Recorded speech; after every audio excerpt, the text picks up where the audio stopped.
Beneath the vast skies of West Africa, in the rugged cliffs of the Bandiagara escarpment, lives a people whose traditions carry a secret that has puzzled historians, astronomers, and anthropologists alike. The Dogon, a small tribe in Mali, have preserved ancient stories that speak of the star Sirius, not just as a brilliant point of light in the night sky, but as a system of stars, one of which is invisible to the naked eye. According to their elders, this hidden companion, a dense and heavy star, moves in an elongated path, completing its orbit every 60 years. Such knowledge, confirmed by modern astronomy only in the last century, should have been beyond the reach of any culture without telescopes. And yet, it was there, embedded in their myths, their ceremonies, their very sense of time. Did the Dogon inherit this understanding from an ancient source now lost to history? Or does their story point to something far stranger? Tonight, we begin a journey through stone villages, sacred masks, and starlit rituals, following a trail that blurs the line between history and mystery. Stay with me, and together we'll walk into the heart of the Dogon enigma, here on Historic Sleep. If you're drawn to stories like these, the ones that live in the shadows between what we see and what was made to disappear, feel free to like and subscribe only if it feels right, and let me know in the comments, where are you watching from? And what time is it for you right now? I love seeing our little map of watchers light up around the world. The land spreads out in shades of ochre and gold beneath the relentless sun, the dry wind carrying with it the scent of dust and distant wood smoke. From a distance, the Bandiagara escarpment rises like the spine of some ancient, sleeping creature, its sheer cliffs stretching for nearly 100 miles across the Malian landscape. Here, stone villages cling to the rock face, their mud-plastered walls blending into the earth itself, as though the land had shaped them over centuries. At twilight, shadows creep across the cliffside, and the orange light of cooking fires flickers from doorways carved into the rock. The Dogon people have lived here for generations beyond memory, their lives bound to the rhythms of the land, the seasons, and the stories that flow like water through the lineage of elders. To an outsider, this might seem like a place untouched by the outside world, yet every path, every carved wooden door, and every ceremonial mask carries echoes of something far older than the settlement itself. The Dogon are not just farmers or herders. They are custodians of a knowledge that straddles the line between the earthly and the cosmic. To walk into a Dogon village is to step into an intricate web of traditions where every gesture, every pattern in the weaving of cloth, and every carved figure has a place in a complex symbolic system.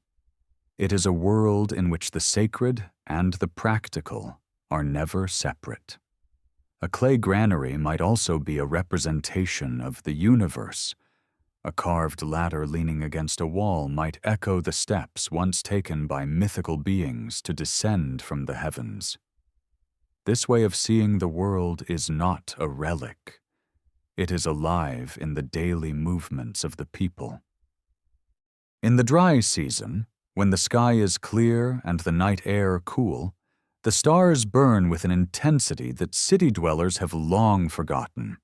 Sirius, known to the Dogon as Sigui Tolo, shines brilliantly in the southeastern sky. For the Dogon, its presence is not simply a matter of light. It is a marker of cycles, of sacred time, and of ancient events told in a language of myth. The elders say that Sigui Tolo has a companion star, small yet incredibly heavy, which circles it in a slow, deliberate dance lasting 60 years. They speak of its invisible weight, of its path through the heavens, and of how this movement guides the great Sigui ceremony. Outsiders, hearing these words for the first time, often dismiss them as poetic imagination. But the deeper you listen, the more details emerge. Details that modern science would only confirm centuries after the Dogon had already woven them into ritual. In 1862, the American astronomer Alvin Clark, peering through a powerful telescope, became the first in the West to observe Sirius B, the faint companion to the dazzling Sirius A. It was a white dwarf, a star so dense that a piece the size of a grain of rice would weigh tons on Earth. Its orbit around Sirius A lasts almost exactly 60 years. To astronomers, this was a triumph of technology and observation. To the Dogon, it was already ancient history. Anthropologists Marcel Griaule and Germaine Dieterlen, arriving in the Dogon region in the 1930s, recorded in meticulous detail how the tribe described Sirius B's properties, including its density and its elongated orbit, long before these were widely known in academic circles. Their notebooks were filled with diagrams drawn in the sand by Dogon elders, elliptical shapes, points of light, and paths through the sky. These were not vague guesses. They were precise, embedded in a worldview where myth and fact are not opposites, but threads in the same cloth. Standing in the cool shadow of the cliff, one can almost feel the weight of that knowledge, passed from mouth to ear over untold generations.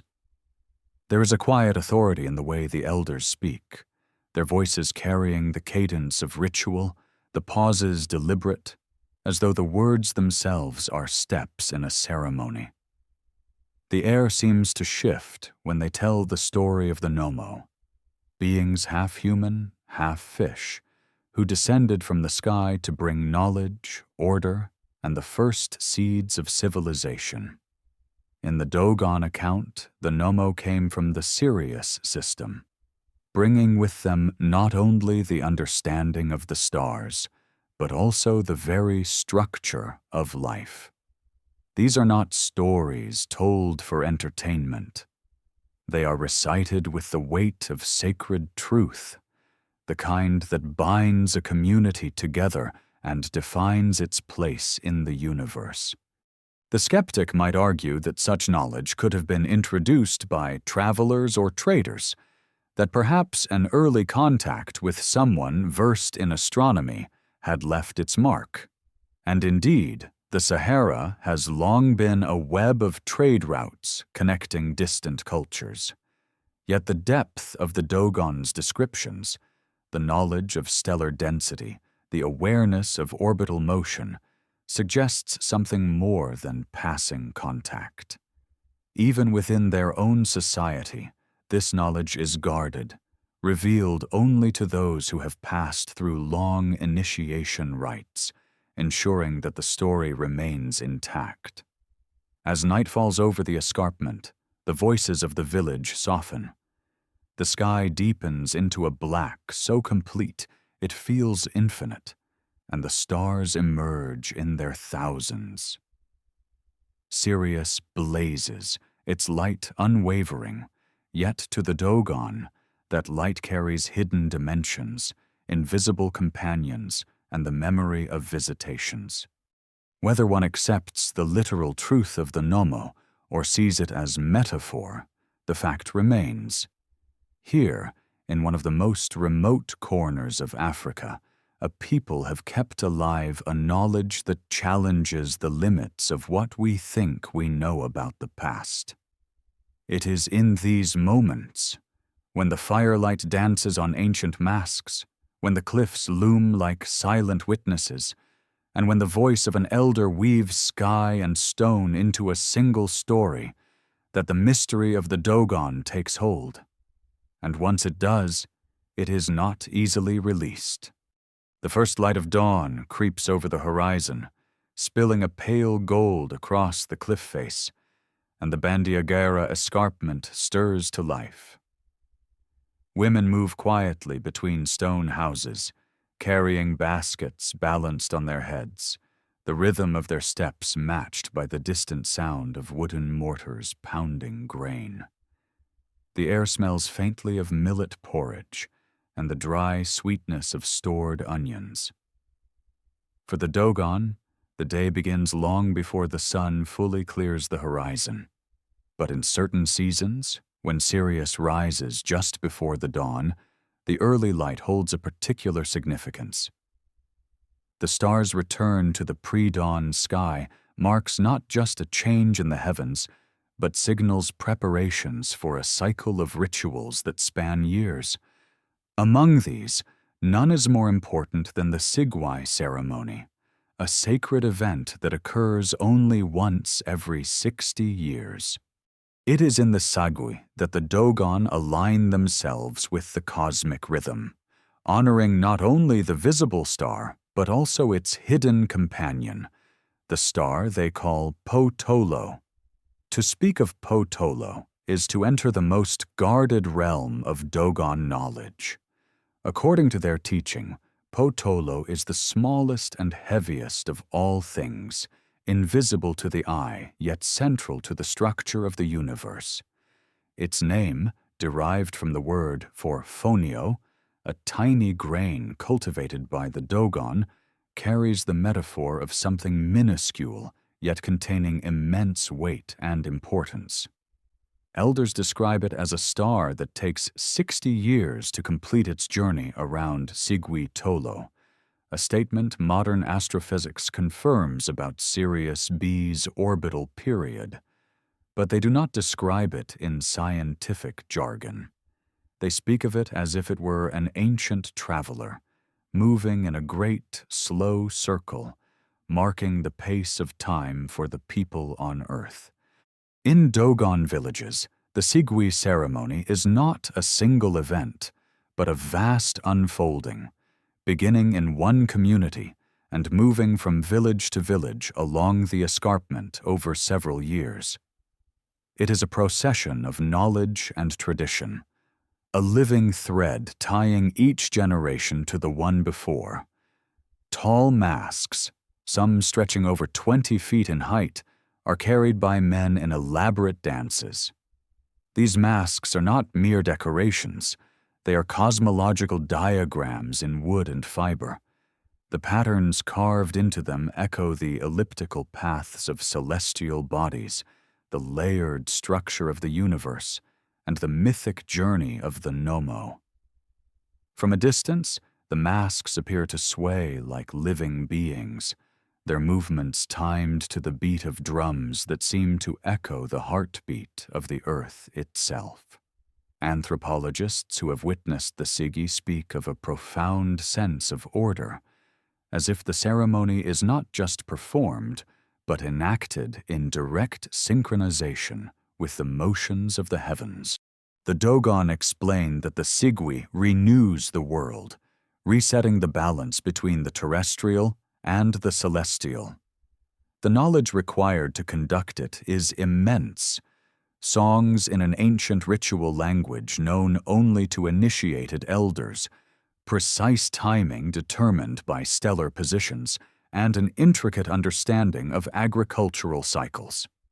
This depth of integration between astronomy, agriculture, and social structure is rare, even among other ancient cultures.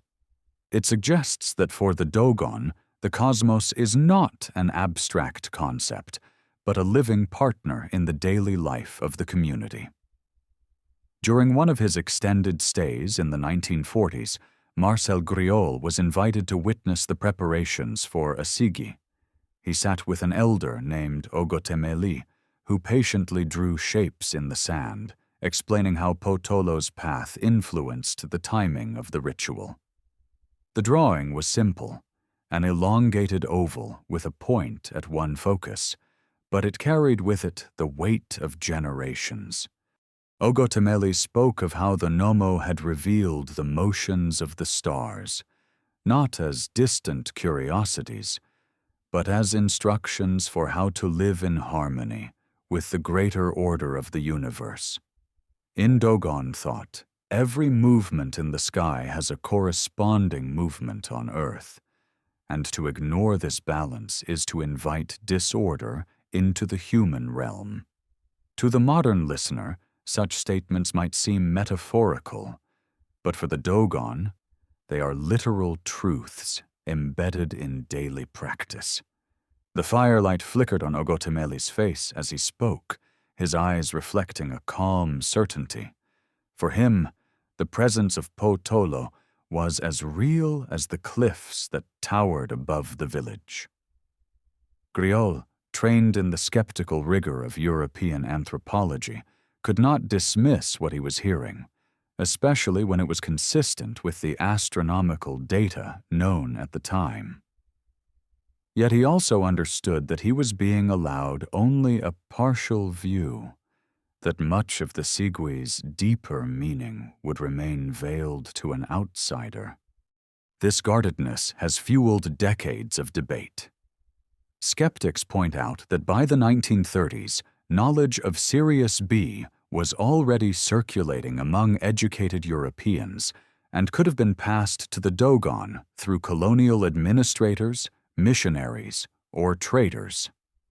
Supporters of the Dogon's authenticity counter that the specificity of their descriptions, its density, its invisibility, its precise orbital period, suggests a lineage of knowledge far older than colonial contact. The truth is difficult to untangle, hidden in the layers of myth, ritual, and oral history. On the night before the Sigui dance, the village is a place of hushed anticipation. The drums are silent, the air thick with the smell of burning incense and wood smoke. Stars glitter overhead, and somewhere in the darkness, Sirius burns with steady brilliance. The elders sit together, speaking in low tones, the rhythm of their words as measured as the movement of Potolo itself. At dawn, the first drumbeats will sound, and the masks will rise from their resting places like beings awakened from a long sleep. They will move in patterns that mirror the heavens, each step a reminder of the bond between the Dogon and the stars.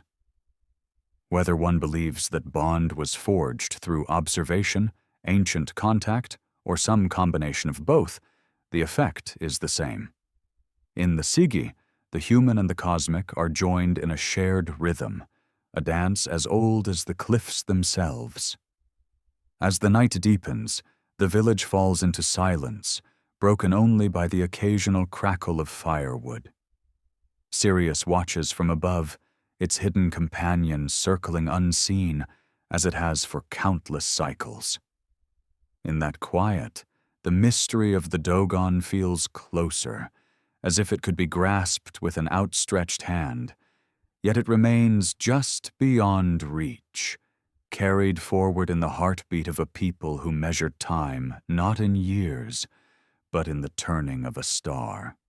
Morning in the Dogon country begins with a soft haze, the cliffs glowing faintly in the rising sun.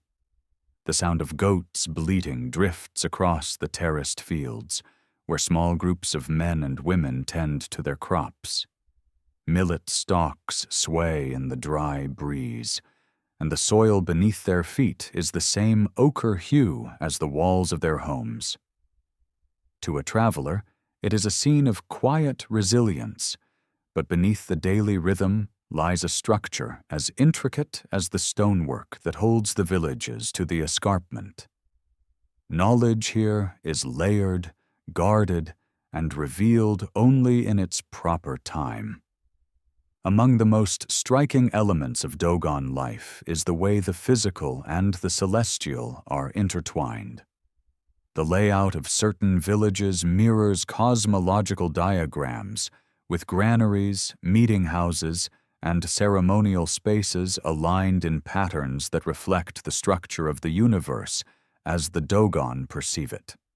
A granary's roof might be shaped like the dome of the sky, its supporting beams corresponding to cardinal directions, while the doorways face in alignment with significant stars. This design is not accidental. It is a form of living astronomy, architecture that encodes star lore into the daily act of storing food. The people move through these spaces as though walking through a model of the cosmos. In conversations with elders, there is a recurring theme. The stars are not distant and cold, but part of a living system in which Earth participates. This worldview is woven into myths, such as the story of the Nommo, amphibious beings who descended from the heavens in a vessel that spun and landed with a great noise and wind. They are said to have brought the first order to the world, dividing land from water, teaching the Dogon the structure of the heavens, and leaving behind symbols that explain the movements of celestial bodies. To the Dogon, these are not fanciful tales. They are accounts of real events that took place in an age long past, preserved through ritual and symbol so they could be passed to those worthy of hearing them. The Nommo are linked directly to Sirius, and their return is tied to cosmic cycles the Dogon observe carefully. For those raised in a Western tradition, the blending of astronomy with myth may seem contradictory, but here it forms a coherent whole. When an elder describes the orbit of Potolo, the invisible companion of Sirius, he does so not with equations, but with analogies grounded in the natural world, the path of a grain in a winnowing basket, the steady turn of a potter's wheel, the way water swirls around a stone in the river. These analogies do more than teach. They anchor the abstract in the tangible, making the cosmic intimately familiar. Anthropologists have long noted that this method of encoding knowledge in metaphor allows for extraordinary precision over time. A diagram in the sand might lack the mathematical rigor of a textbook, but it carries the same conceptual accuracy, ensuring that even without writing, the knowledge survives. The debate over how the Dogon acquired their information about Sirius B remains unresolved. Skeptics point out the possibility of cultural contamination, contact with Europeans who had access to astronomical discoveries. Yet when researchers ask the Dogon about this, the elders insist the knowledge has been with them for as long as anyone can remember. The cycles of Potolo are woven into their greatest ritual, the Sigui, and even the most skeptical observers cannot deny the central role this invisible star plays in their cultural framework. In the dusty courtyard of a family compound, a storyteller sits cross-legged, children gathered at his feet. His voice is low and measured, the rhythm of his words pulling them into a tale older than their grandparents. He speaks of the time before the Nommo came, when the sky was silent and the world was without order. Then, one day, the waters split, and a great vessel descended, shimmering in the sunlight. The beings who emerged were neither fully human nor fully animal, their skin glistening as if wet, their eyes reflecting the light of distant stars. They brought with them the seeds of every plant, the knowledge of the stars, and the order by which the Dogon still live. As the children listen, they glance toward the sky, where Sirius will rise later that night. They know the story by heart, yet each telling adds another thread to the fabric of their understanding. This is how the Dogon keep their cosmos intact, not by freezing it in stone or ink, but by breathing it into each new generation. Outside the villages, the land stretches into the Sahel, a vast expanse where the line between earth and sky blurs in the midday heat. It is easy to imagine how, under the brilliant clarity of the night sky, generations of observers could track the movements of stars with the naked eye. But even the most attentive observer cannot see Sirius B without a telescope, and this is where the mystery deepens. Modern astronomers use advanced equipment to detect its faint glow, yet the Dogon speak of it as though it has always been known. In a world where so much knowledge is tied to material proof, this intangible heritage unsettles the boundaries between history, science, and belief. There is a kind of quiet defiance in the Dogon's refusal to separate these realms. To them, the sacred mask carved for the Sigui is not an artistic object to be analyzed. It is a piece of the universe itself, a physical manifestation of the link between Earth and Sirius. When it is worn in the dance, the dancer does not simply represent the Nommo. He becomes the Nommo, bridging the gap between the human and the celestial. The mask's towering height, the patterns of fiber and paint, and the rhythm of the dance steps are all calibrated to mirror cosmic motions. This is knowledge you cannot simply read in a book. It must be lived, embodied, felt in the soles of your feet as you move in step with the universe. As evening approaches, the sun bleeds into the horizon, casting long shadows across the escarpment. The air cools, and the first stars appear, shimmering like distant fires. The people gather in small groups, some tending to cooking fires, others sitting in quiet conversation. In the distance, the silhouette of a tall mask stands against the cliff, ready for the next day's dance. Sirius has not yet risen, but its presence is already felt, an unspoken anticipation threading through the village. The night will bring its own revelations, as it has for centuries, and with it the reminder that the Dogon's understanding of the cosmos, whether born of ancient observation, lost civilizations, or something more, remains one of the most intriguing enigmas in human history. The darkness settles over the escarpment like a vast protective cloak, and the sky above the Dogon land blooms into a tapestry of stars. There is no city light to dim them, no modern intrusion to dull their brilliance. In this deep night, Sirius rises in the southeast, its bluish-white light cutting sharply through the blackness. To the untrained eye, it is simply the brightest star in the sky, but to the Dogon, it is the heart of a cosmic story that stretches back to the dawn of their people.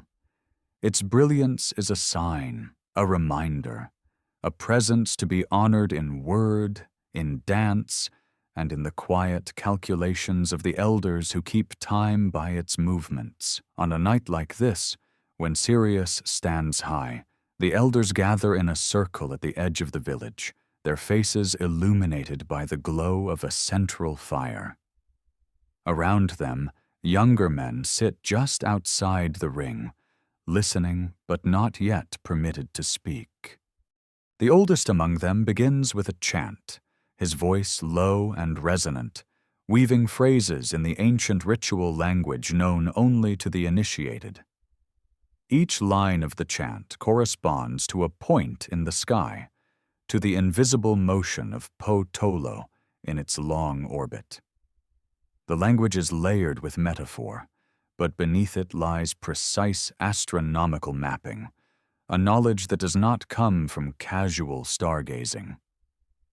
The words move from the vast to the intimate, from the creation of the universe to the planting of millet in a terraced field. In Dogon thought, these are not separate realms. They are facets of the same whole. The chant is accompanied by the slow beating of a drum, its sound deep and steady, like the turning of the heavens themselves. The younger men watch closely, knowing that one day, if they prove themselves worthy, they will be invited into the inner circle. Until then, they learn by listening, absorbing not only the words but the pauses, the gestures, the way the elders' gaze moves between the fire and the star-filled sky. Anthropologists who have witnessed such gatherings describe a sensation of standing in a place where time has slowed, where each sound and motion is calibrated to align with the movements of celestial bodies. They note the subtle references to Sirius B's position, its periodic disappearance and reappearance from behind Sirius A, the way its unseen journey is marked by ceremonial acts on Earth. These gatherings are not scheduled by the calendar alone.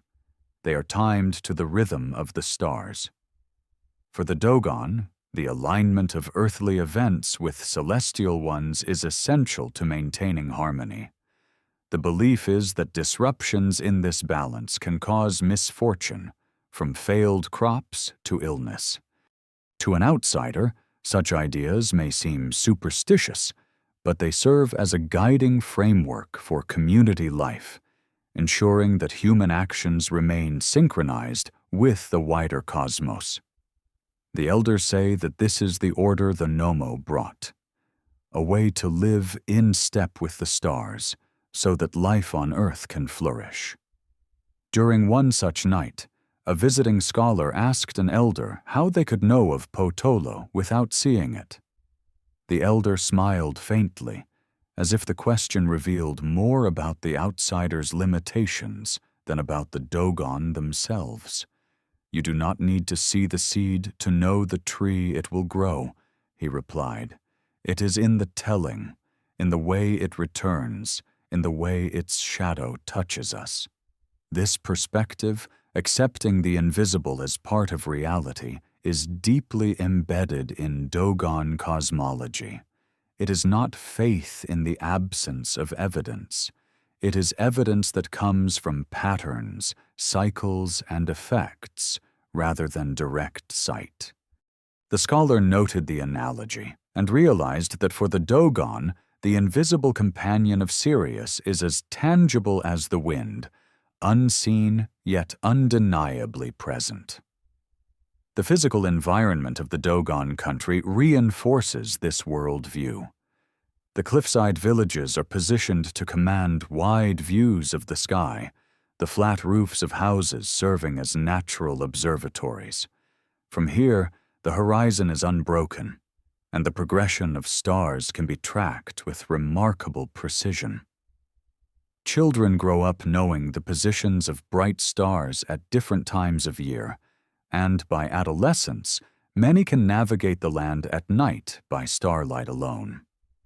Sirius, with its prominence, becomes an anchor in this mental map, its annual journey marking both agricultural seasons and ritual cycles.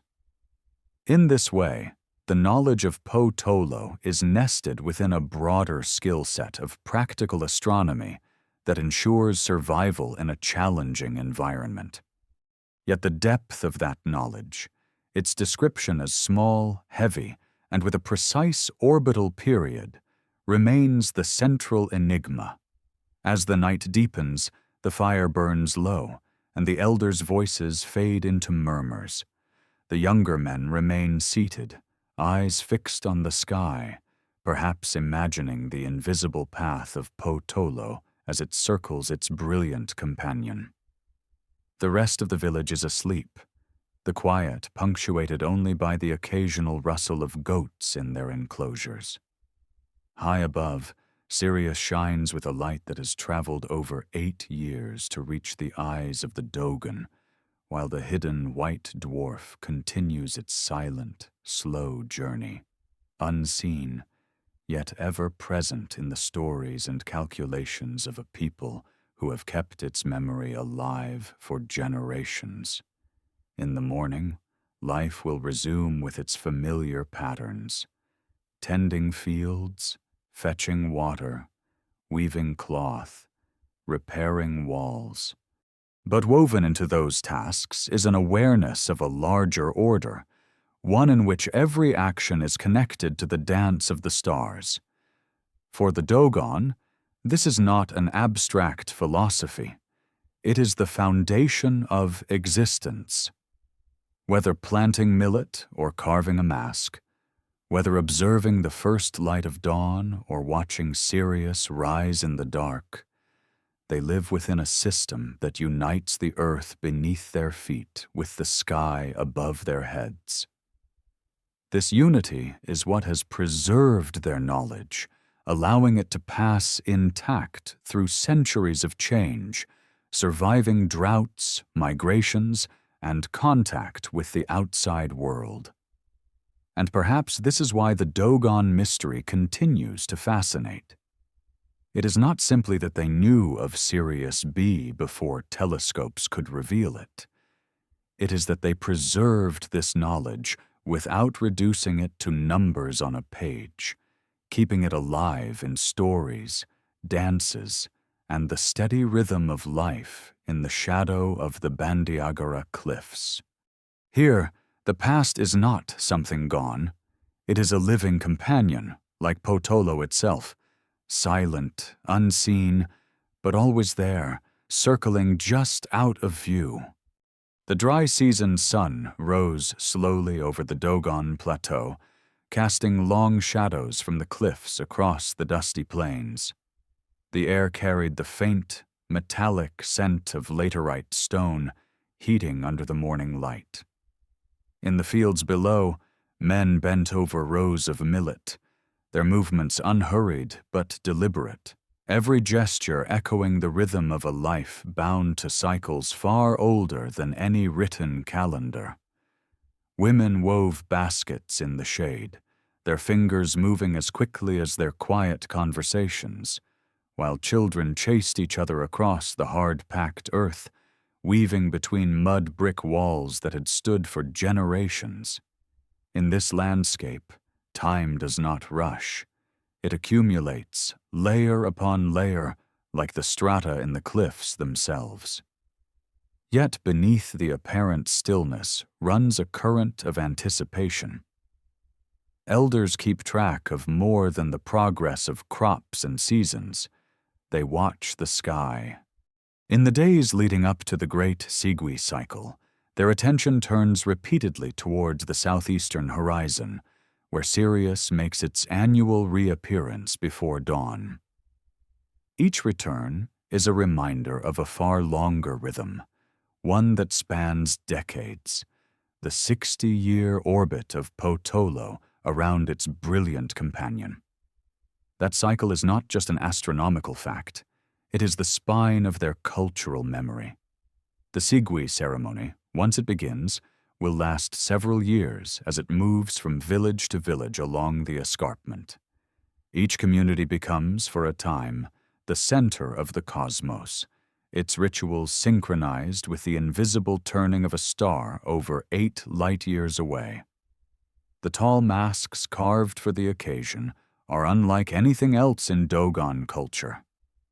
Some rise so high above the dancer's head that the performer's feet are barely visible beneath the streaming fibers and painted wood. The masks are not mere representations of spirits. They are physical embodiments of cosmic principles. Their vertical length is said to mirror the connection between Earth and the heavens, while the intricate designs carved into their surfaces encode patterns of motion, the winding paths of stars, and the layered structure of the universe as revealed by the Nommo. For those who understand the code, the mask is a text, a cosmological map, and a living being all at once. On the first day of a Sigui dance, the air is thick with drumming. The beats roll like thunder against the cliff walls, punctuated by the sharp rattle of seed-filled gourds. The dancers move in sweeping arcs, their masks bending and swaying with each turn. The patterns of their movement are not random. They are measured, reflecting the geometry of orbits, the shifting alignments of celestial bodies. As they pass through the village, the entire community falls into step, each person's role woven into the larger choreography. Even those not wearing masks are part of the dance, children carrying offerings, women singing in counter-rhythm, elders maintaining the ceremonial fire. Watching from the edge of the crowd, one can feel the pull of something larger than the individual, something that connects the pounding of the drums to the silent turning of potolo in the dark beyond human sight. It was during one such Sigui that anthropologist Germaine Dieterlen, working alongside Marcel Griol, recorded a description of potolo unlike anything she had encountered in previous fieldwork.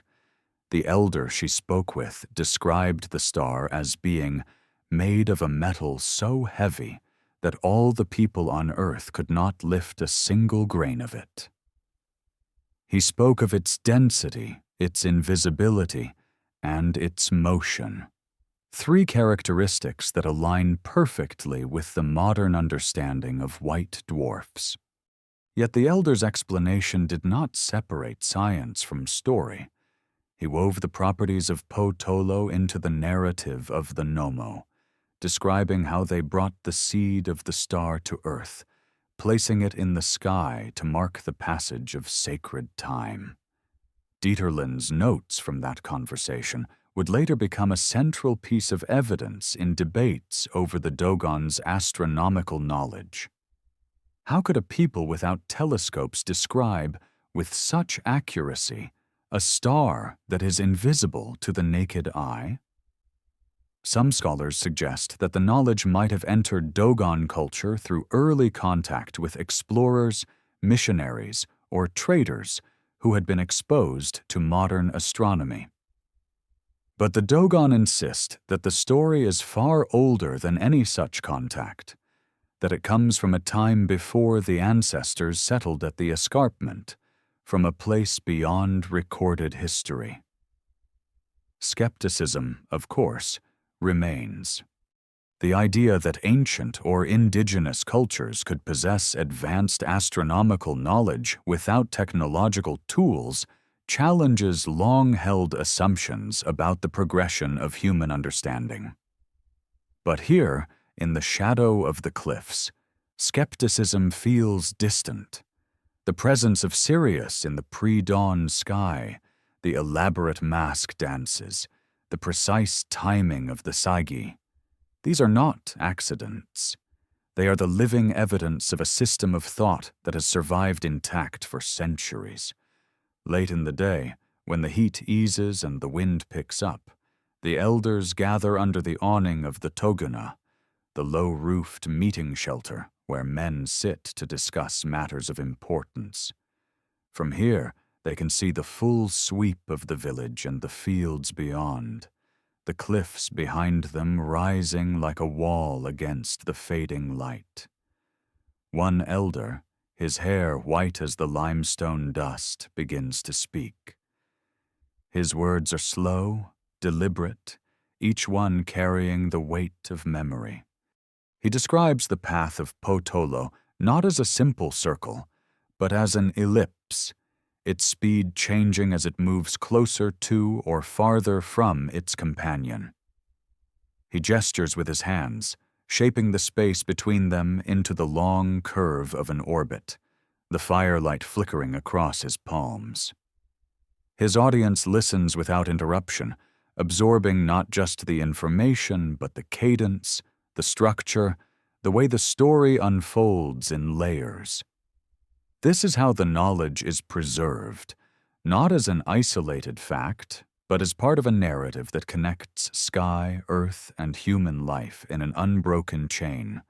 By nightfall, Sirius has risen again, gleaming above the horizon.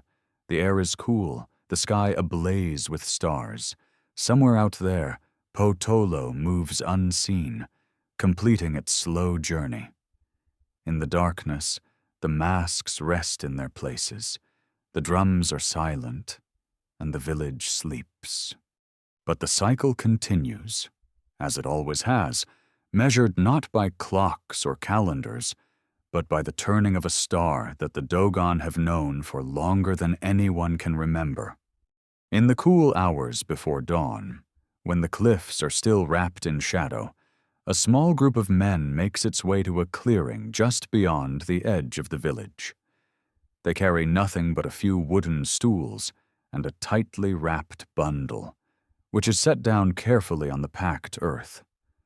The bundle contains one of the ceremonial masks to be used later that day, its tall wooden frame bound in fiber and cloth. For now, it remains covered, hidden from view, as if sleeping. The men sit in a loose circle, facing the southeastern horizon where Sirius will soon rise. Their breath hangs faintly in the air, the temperature having dipped overnight, and their eyes track the sky with a familiarity that speaks of long practice. They do not look for Sirius as a hunter might search for game. They know exactly where it will appear, the moment when its pale blue light will clear the dark ridge of the distant hills. For them, this moment is not merely the arrival of a bright star. It is the renewal of a connection, a reminder of the cycles that govern not only the heavens, but the rhythm of their lives on Earth. As the first glimmer appears, one of the elders begins to speak, his voice low and even. He describes Po-Tolo's path around Sirius A, the slow, constant turning that takes 60 years to complete. He speaks as though recounting the journey of an old friend, his words weaving astronomical fact into the fabric of myth. The white dwarf is described not as an abstract object, but as a living presence, dense beyond imagining, small yet containing the weight of creation itself. The elder draws a line in the dirt with his finger, curving it into an elongated oval to show the orbit, then marks the positions where Po-Tolo moves fastest and where it slows. The others nod, their eyes following his hand, their minds mapping the story onto the sky above them. This act of drawing in the earth is not simply a teaching tool. It is a way of making the invisible, tangible, grounding celestial motion in the physical world beneath their feet. The light of Sirius strengthens as it climbs higher, and the men sit in silence for a while, each one holding the star in his gaze. In that silence, the separation between myth and science dissolves. For the Dogon, these are not opposing realms. They are two expressions of the same truth.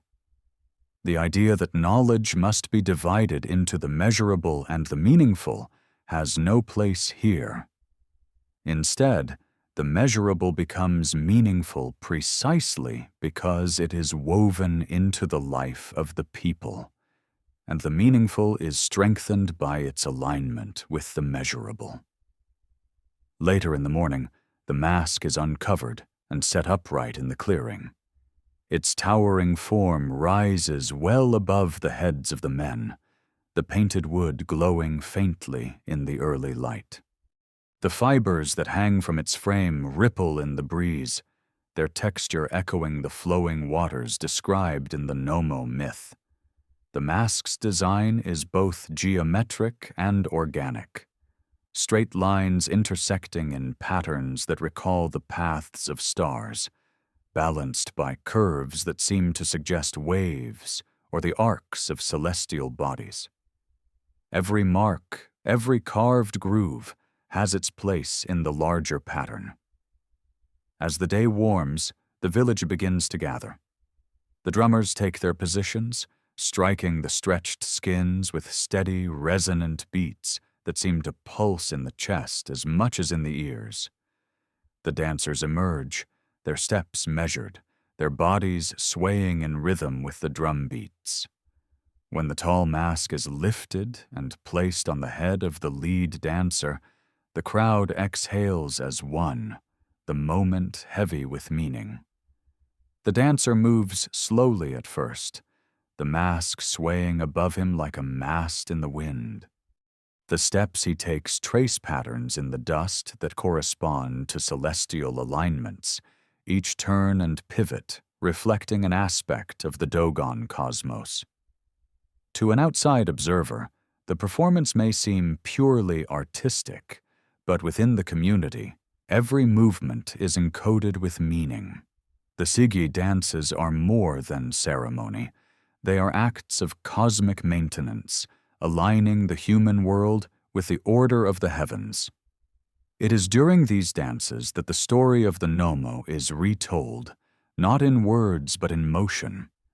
The sweeping arcs of the dancers' steps echo the journey of the Nommo from the stars to Earth, while sudden, sharp turns recall the moment of their descent. The masks themselves serve as a bridge, connecting the human body to the sky, extending the dancer into the realm of the divine. Throughout the performance, the presence of Sirius is never far from mind.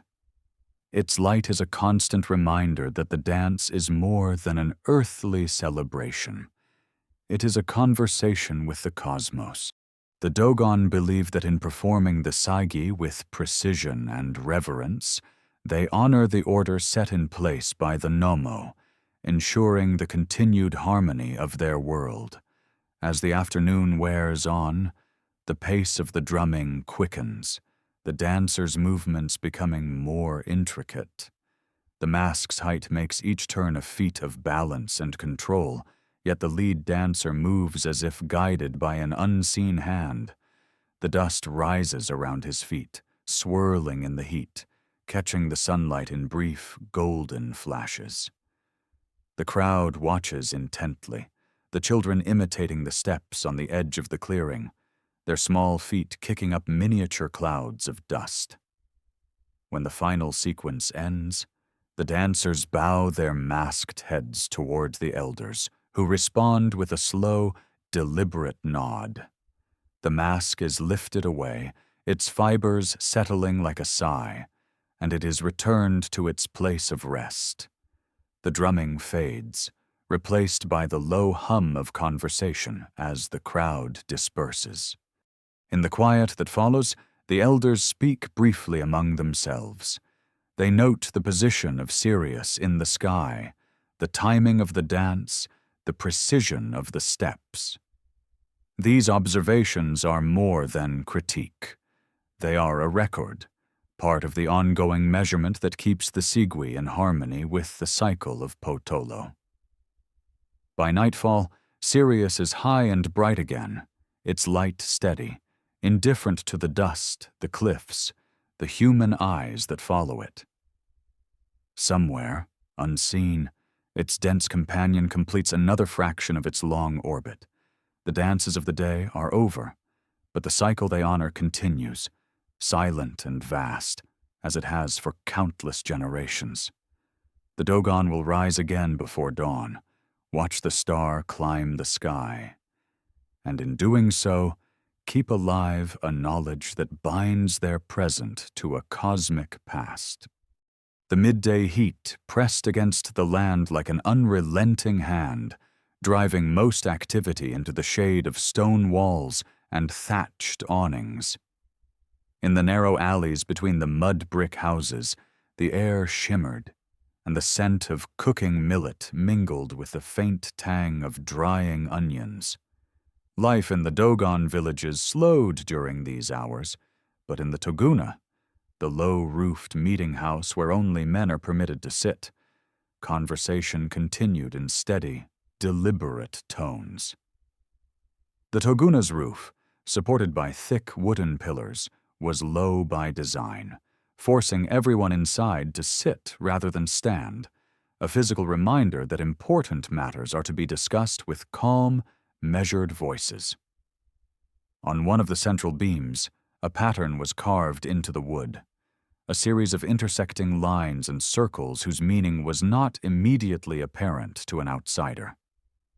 To the initiated, it was a diagram, a representation of the Sirius system, and the path of Po-Tolo around its brilliant companion.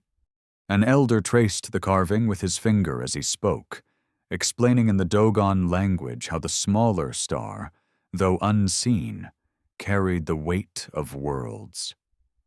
He did not speak in the language of physics, but his descriptions resonated with scientific precision. The extreme density of the star, the elliptical nature of its orbit, and the exact period of 60 years it took to return to the same point. The younger men in the Toguna listened with the same attentiveness they might give to a matter of land or water rights, for in the Dogon worldview, the turning of a star and the distribution of crops were not separate concerns.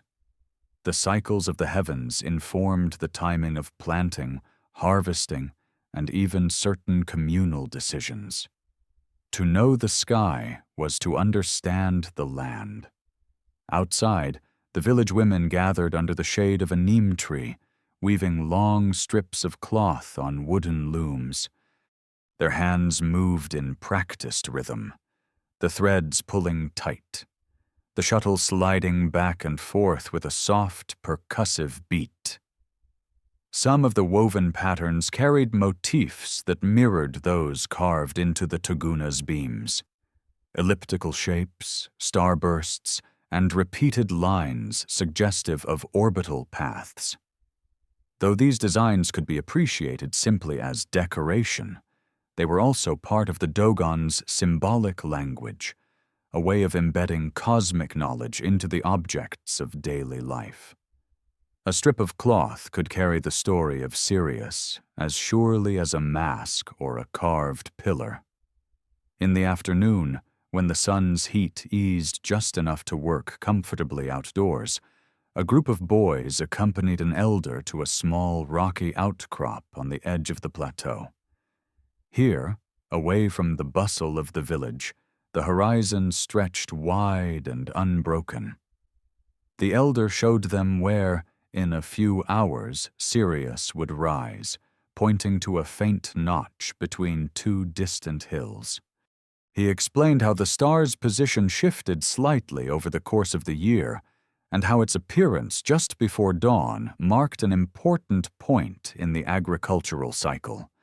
The boys listened, their faces a mix of curiosity and concentration, occasionally asking questions about the other bright stars in the sky. The elder answered each one, weaving practical navigation tips into his explanations of myth and cosmic order. In this way, astronomical training began early, long before a boy was old enough to join the Toguna. As evening approached, the temperature dropped and the wind picked up, carrying with it the scent of earth cooling after a long day's heat. The cliffs caught the last rays of the setting sun, glowing briefly before the light bled away into dusk. Small fires flickered to life across the village, their smoke curling into the deepening blue of the sky. Families ate together in quiet conversation, the day's labor giving way to the unhurried rhythm of night. Soon the first stars appeared, and with them the familiar shift in the village's energy. Sirius was still below the horizon, but its arrival was anticipated, as certain as the turning of the seasons. In the open space near the center of the village, the drummers gathered again, their instruments resting against their knees. Tonight's rhythm was slower than that of the Sigui dances, a steady, heartbeat-like pulse that matched the easy sway of the masked figures who stepped into the firelight. These were not the towering masks of the great ceremony, but smaller ones, used in more frequent rituals that still carried cosmological significance. The dancers' movements traced patterns that hinted at the same celestial geometry, their steps turning and crossing in ways that suggested orbits and conjunctions.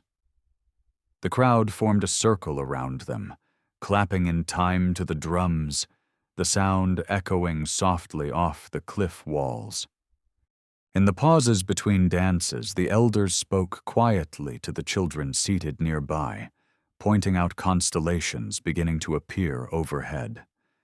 They named each one, describing its place in the Dogon cosmos, linking it to stories of creation, migration, and the gift of knowledge from the Nommo. When they spoke of Sirius, their tone shifted slightly, becoming more measured, more deliberate. The children leaned closer, drawn in by the gravity of the moment. They were told of Potolo's long journey, of how it moved unseen yet shaped the timing of their most sacred rituals.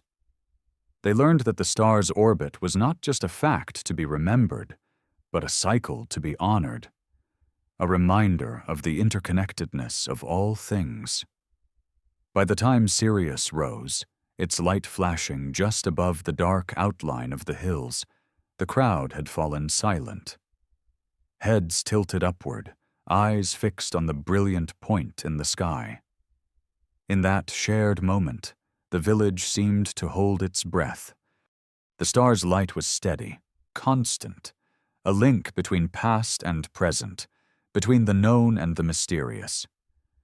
Somewhere far beyond human sight, Potolo continued its slow, deliberate path, completing a fraction of the journey that would, in time, bring it back to the same position. The Dogon did not need to see it to believe it was there. Its presence was felt in the cycles of the earth, in the rhythm of their dances, in the patterns woven into their cloth. As the night deepened, the drums fell silent, and the people drifted back to their homes. The fires burned low, the air cooled, and the cliffs loomed dark against the star-filled sky. Sirius shone high above, a solitary beacon in the vastness, carrying with it the invisible companion whose mystery had traveled through generations.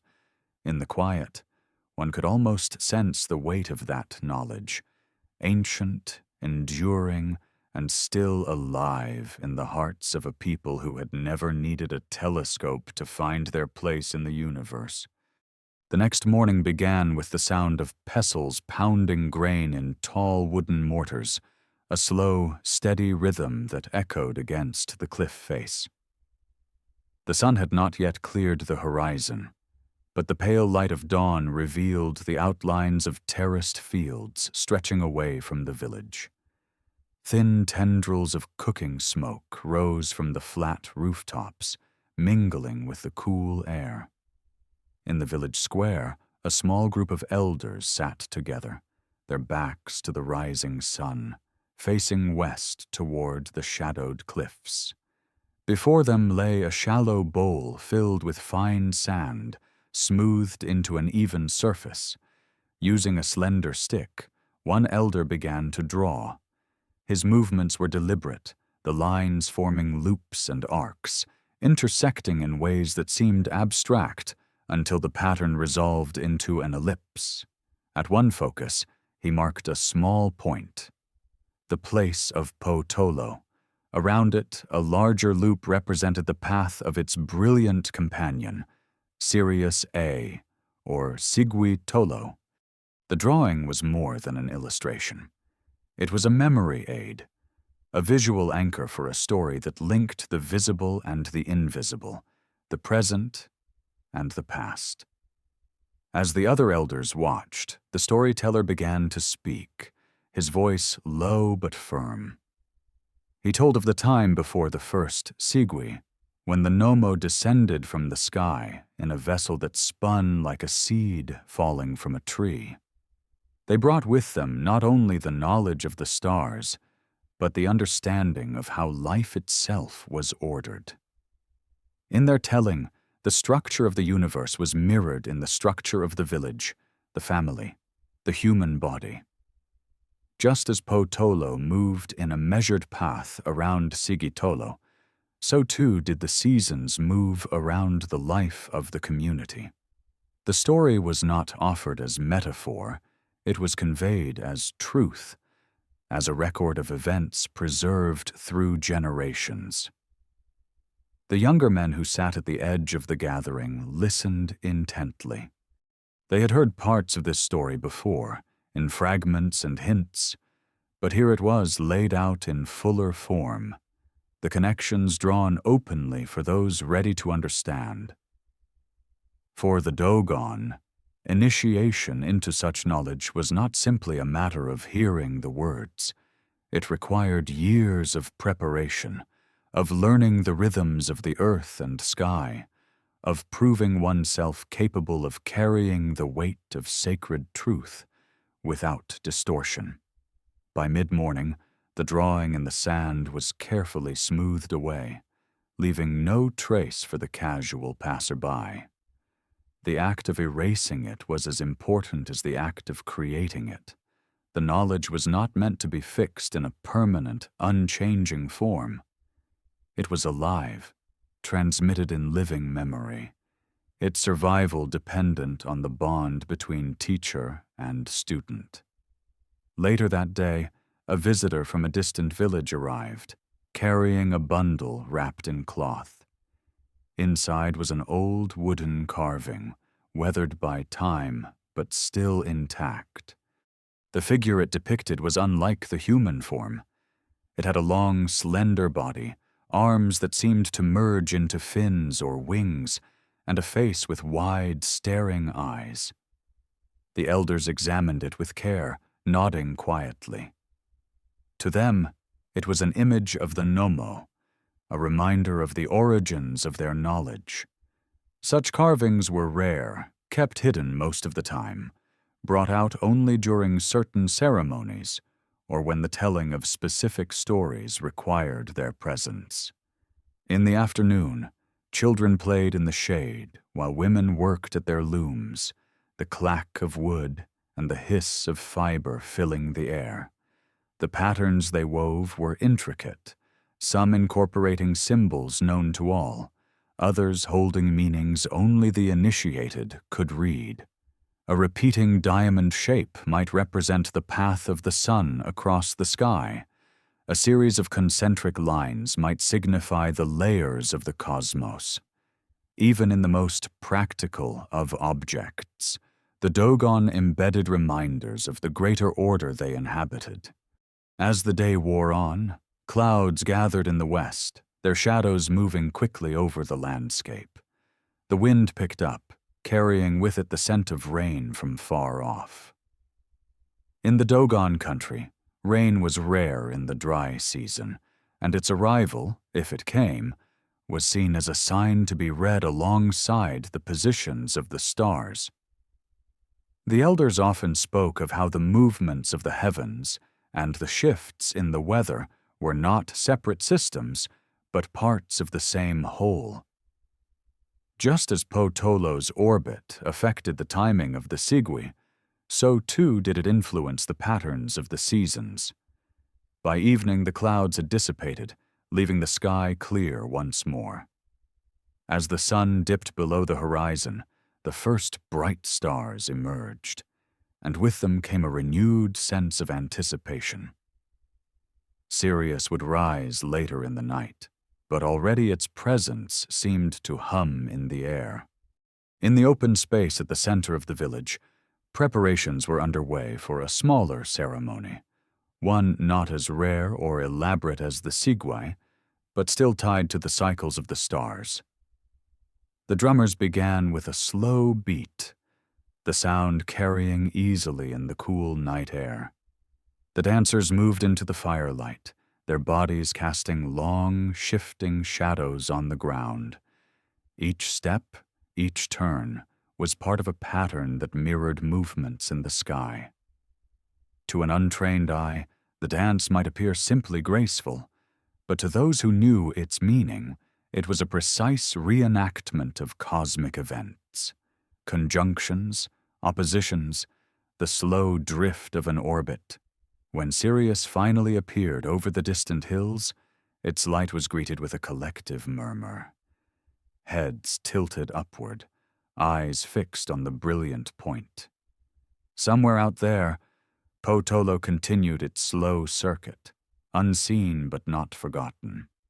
The dancers shifted their movements to align with its imagined position, the drums adjusting their rhythm in response. In that moment, the village was not merely observing the cosmos, it was participating in it, its actions timed to match the turning of the heavens. As the night deepened, the fire burned low, and the air cooled further. The ceremony wound down, the dancers bowing to the elders before stepping back into the shadows. The drumming stopped, leaving only the crackle of the fire and the distant sounds of the night. Sirius shone high now, a steady beacon in the vast dark. Its light fell on the cliffs, the fields, the rooftops of the sleeping village. In the stillness, it was easy to believe that the bond between the Dogon and this distant star had been unbroken for centuries, that it would continue long after the current generation was gone. The knowledge of Potolo, preserved in stories, dances, and symbols, was not a relic. It was a living inheritance, carried forward in the heartbeat of a people whose eyes had always been turned toward the sky. The morning broke with a clear sky, the cliffs standing out in sharp relief against the pale blue of dawn. The air was crisp and dry, carrying the scent of dust and wood smoke from early cooking fires. In the quiet before the day's work began, a few villagers made their way along narrow footpaths carved into the rock, heading toward a high plateau where the view of the horizon was unbroken. Among them was an elder whose role was to keep track of the celestial calendar, ensuring that the rituals of the community remained aligned with the cycles of the heavens. His pace was slow but steady, his bare feet sure on the uneven stones. The plateau overlooked miles of rolling land, terraced fields stepping down toward the plains, and beyond that, a thin line where the earth met the sky. From this vantage point, Sirius would be visible long before it could be seen from the shadowed village below. The elder stood silently, scanning the horizon with eyes that had tracked the same star for decades. He knew its rising and setting times by heart, the subtle shift in its position with each passing season. The knowledge was not written down. It was carried in memory, in the body, in the unbroken chain of observation passed from one generation to the next. He was not alone in this task. Across the Dogon country, other elders held the same responsibility, each one watching the sky from their own village, their collective knowledge forming a network as enduring as the stone cliffs themselves. Later in the morning, the elder returned to the village, stopping at the Tuguna where other men had gathered. They sat in the cool shade, speaking in measured tones, occasionally gesturing toward the sky as they discussed the timing of the next ceremony. At one point, a younger man produced a folded piece of cloth and spread it out on the low wooden table. The fabric was dyed in deep indigo, its surface covered in intricate patterns of white. To an outsider, the design might have seemed purely decorative, but the elders recognized it immediately as a star map. The positions of the brighter stars were marked with small, round shapes, and the curved lines connecting them traced paths across the cloth. Sirius stood out, its position marked with a symbol more elaborate than the rest, and near it, a small dot representing Potolo. The lines surrounding them formed an elongated oval, an orbit, woven directly into the fabric. This was more than art. It was a portable record, a way of carrying the sky in cloth, ensuring that its pattern could be studied even when clouds hid the stars. The map had been woven years earlier by a woman known for her skill in translating cosmic designs into textiles. In Dogon culture, such work was collaborative. Knowledge from the elders was passed to the weavers, who embedded it into patterns that could survive for generations. The cloth was folded carefully after the discussion, stored in a wooden chest where it would remain until needed again. That afternoon, under the shade of a tree at the edge of the village, a group of children gathered around another elder for a lesson. He spoke to them about the Nommo, telling how these beings had come from the star Sirius to bring order to the world. His voice was calm and steady, his hands sketching shapes in the dirt as he spoke.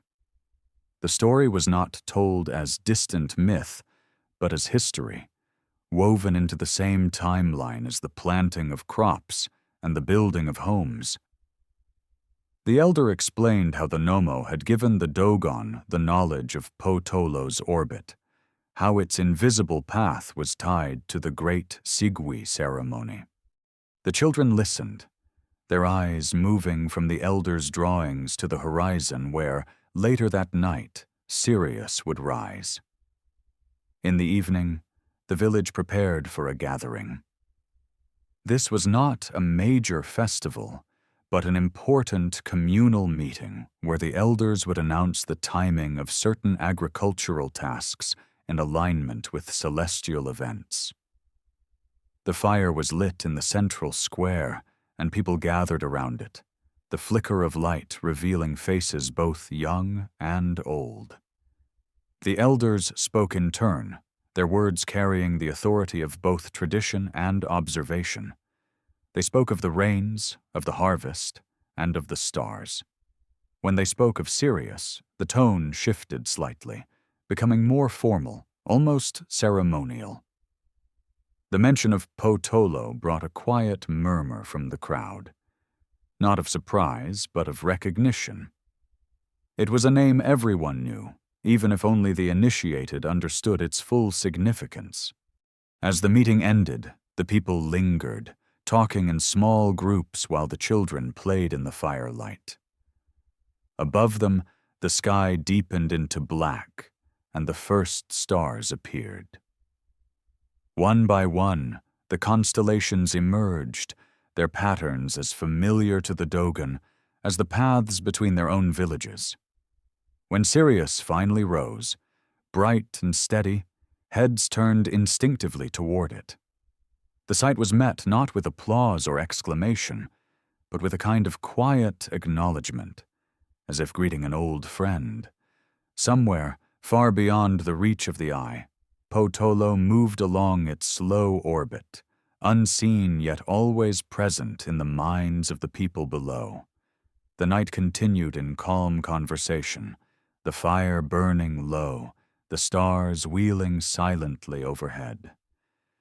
The elders sat together, speaking in low tones, their attention divided between the sky and the matters of the village.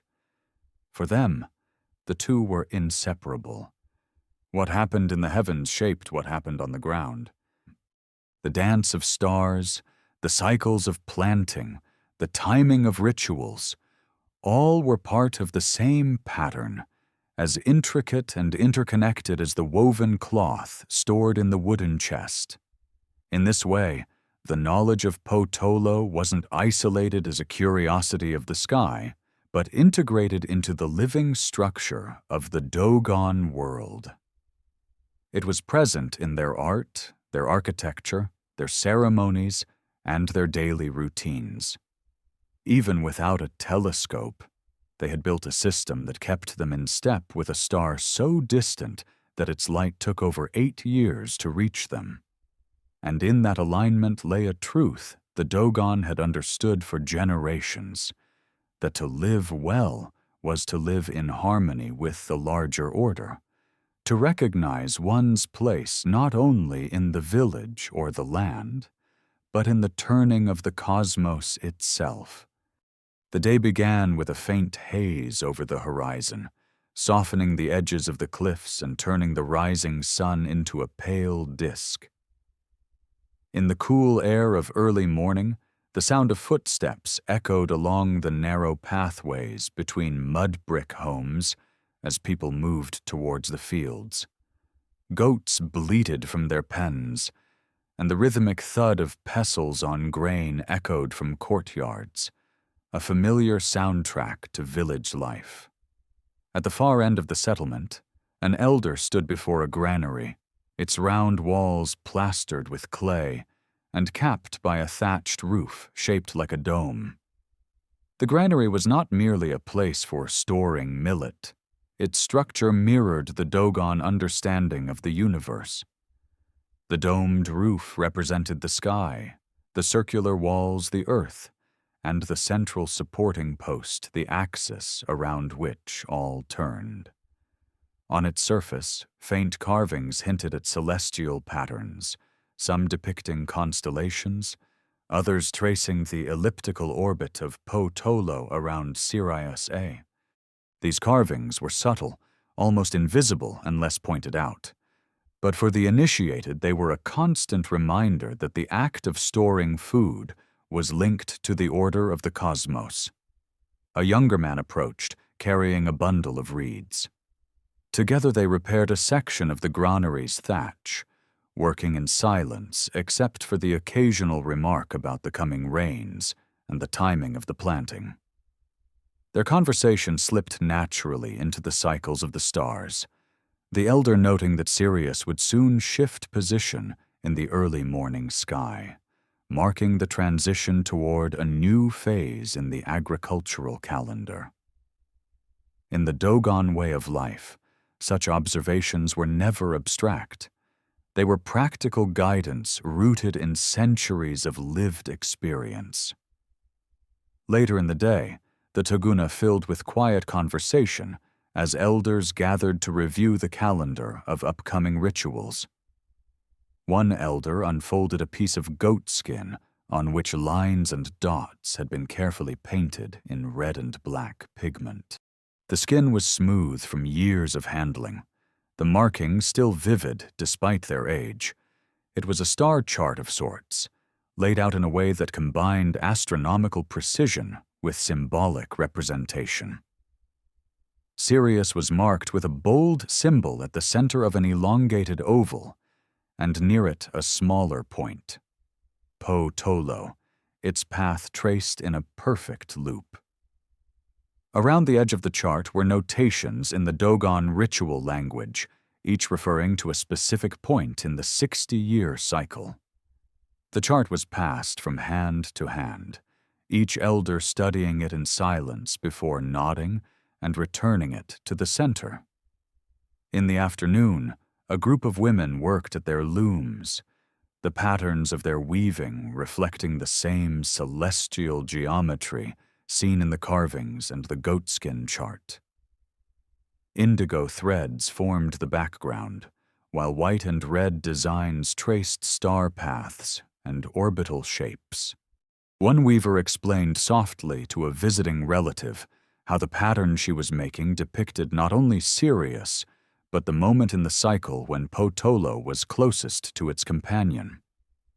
The explanation was given without ceremony, as if discussing the steps of a recipe. For the Dogon, the cosmos was not separate from daily life.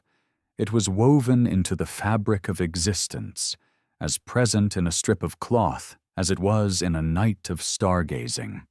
As evening approached, preparations began for a small ritual to mark the current position of Sirius in its annual cycle. It was not a public celebration like the Sigui, but a quieter affair, attended only by the initiated. A fire was lit in a secluded courtyard, its glow flickering against the mud brick walls. The elders gathered in a semicircle, each holding a carved staff whose shape and markings denoted a specific aspect of Dogon cosmology.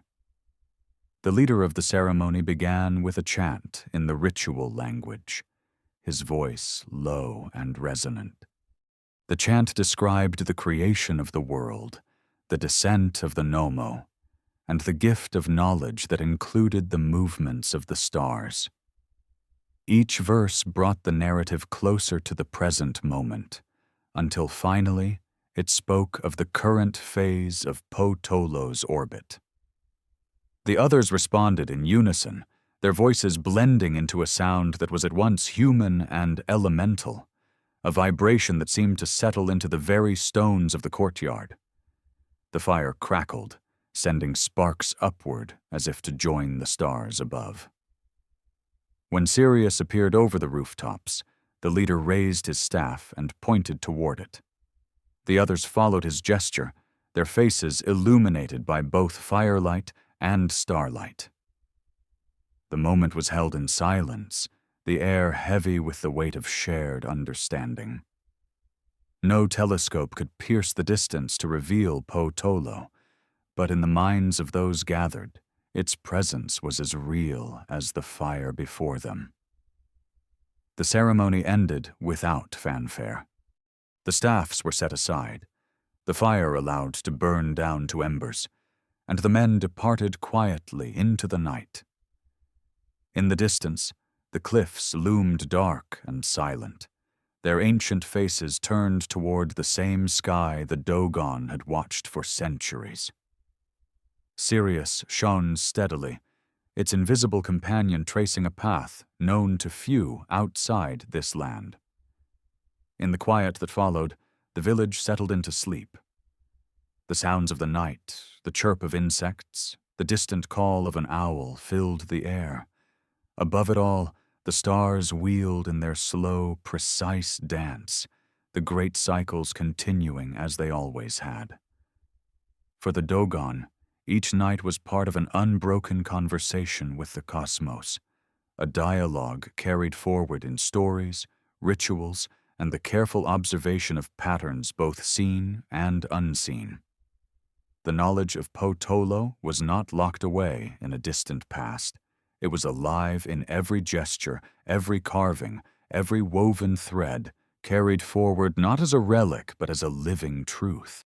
And so, under the vast sky of Mali, a people without telescopes continued to measure themselves against the stars, keeping time not by clocks, but by the steady, invisible turning of a star 8 light-years away. The wind swept down from the cliffs in the early hours, carrying with it the cool scent of stone that had radiated heat through the previous night. The first light of day revealed the rugged face of the Bandiagara escarpment, its layered rock rising in sharp contrast against the pale sky. Along its base, narrow footpaths wound between stone houses and terraced fields, places where human hands had shaped the land to their needs for centuries. At the center of one village, the elders assembled in the open space near the Togona, their backs to the morning sun. They were gathered not for a formal ceremony, but for what might appear to an outsider as an informal exchange, though here, such meetings were anything but casual. A large flat stone was placed in the middle of the group, its surface covered in faint, shallow carvings. Some marks formed circles and ellipses, while others stretched in long, straight lines. To a passer-by, it might have looked like an abstract design, but to the initiated, it was a map of the heavens, the markings corresponding to the positions of stars and the paths of celestial bodies. Sirius was clearly identifiable at one side of the stone, its position linked by an elongated curve to a smaller, more subtle marking. Potolo. The elder who had carved these lines decades earlier now traced them again with his finger, speaking in a low, deliberate voice. He explained that the cycle of Potolo was approaching a significant point, one that would require adjustments in both the ceremonial calendar and the agricultural schedule. The others listened carefully, occasionally asking questions or offering observations. This blending of cosmic and practical matters was natural to the Dogon worldview. The sky and the earth were not separate realms, but parts of a single system in which every action had meaning. Later in the morning, the conversation shifted from the stone map to preparations for an upcoming dance. Though the Sigui was still years away, smaller ceremonies throughout the cycle maintained the community's connection to the stars. The mask to be used was brought out from storage, a smaller piece compared to the towering constructions of the great festival, but still rich with meaning. Its wooden frame had been smoothed by countless hands, its painted patterns refreshed over the years. At its center, a series of concentric shapes mirrored the layered structure of the cosmos as told in Dogon cosmology, with Sirius and Potolo at the core. While the men examined the mask, a group of women worked in the shade nearby, pounding millet in tall mortars. The steady rhythm of their work created a kind of background music to the day's preparations. Some of them sang softly, their voices carrying fragments of old songs that spoke of journeys through the sky and the gifts brought by the Nommo. Even in these everyday moments, the connection to the cosmic story remained present, woven into the sounds, sights, and textures of daily life.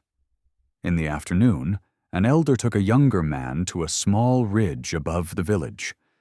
From here, the view stretched for miles, the horizon a perfect arc. The elder pointed out where Sirius would rise later that night, describing the angle it would take and how its position shifted as the months passed. He spoke of how the star's appearance at certain times of year signaled the best moments for planting specific crops. The younger man nodded, committing the details to memory. This was the kind of instruction that could not be found in books or recorded charts. It was learned through years of watching, listening, and living in step with the patterns of the sky. As evening approached, the village began to prepare for the night's gathering. A fire was lit in the open square, and the drums were brought out. The rhythm they played was slow and steady, a heartbeat-like pulse that seemed to settle into the bones of those who listened. The dancers moved into the firelight, their steps precise, their bodies swaying in patterns that mirrored the arcs and turns of celestial motion. Among them was the mask that had been examined earlier, its painted patterns catching the flicker of the flames. The movements of the dancers were deliberate, each turn a reflection of the cycles described in the stone map that morning. To those who knew how to read them, the steps told a story of the slow orbit of Potolo, of its hidden weight, of the balance it brought to the system it shared with Sirius A. The performance lasted deep into the night, the rhythm of the drums shifting subtly as Sirius rose in the southeastern sky. When the star appeared, its light sharp against the darkness, the dancers oriented themselves toward it, their steps aligning with the imagined path of its unseen companion. In that moment, the village square became a mirror of the cosmos, the movements of human bodies reflecting the motions of stars. When the dance ended, there was no applause, no announcement. The mask was returned to its place, the drums set aside, and the people drifted back to their homes. Above them, Sirius continued its steady climb, Potolo circling invisibly, the cycle continuing as it had for generations. In the quiet that followed, the fire burned low, and the voices of the night emerged. The chirping of insects, the distant call of an owl, the rustle of wind through dry grass. The elders remained seated near the Togona for a while longer, speaking softly about what they had seen in the dance, about the star's position, about the subtle shifts in timing that only they could detect. To live in this way, in constant dialogue with the sky, was to measure life not by days or months, but by the turning of great cycles, by the return of patterns that linked the living to their ancestors and to the stars themselves. And in this measure of time, the mystery of Potolo was not a puzzle to be solved, but a truth to be lived, steady, enduring, and always just beyond the reach of the eye. The heat of midday had begun to fade when a group of men and women gathered beneath the shade of a massive baobab tree near the outskirts of the village.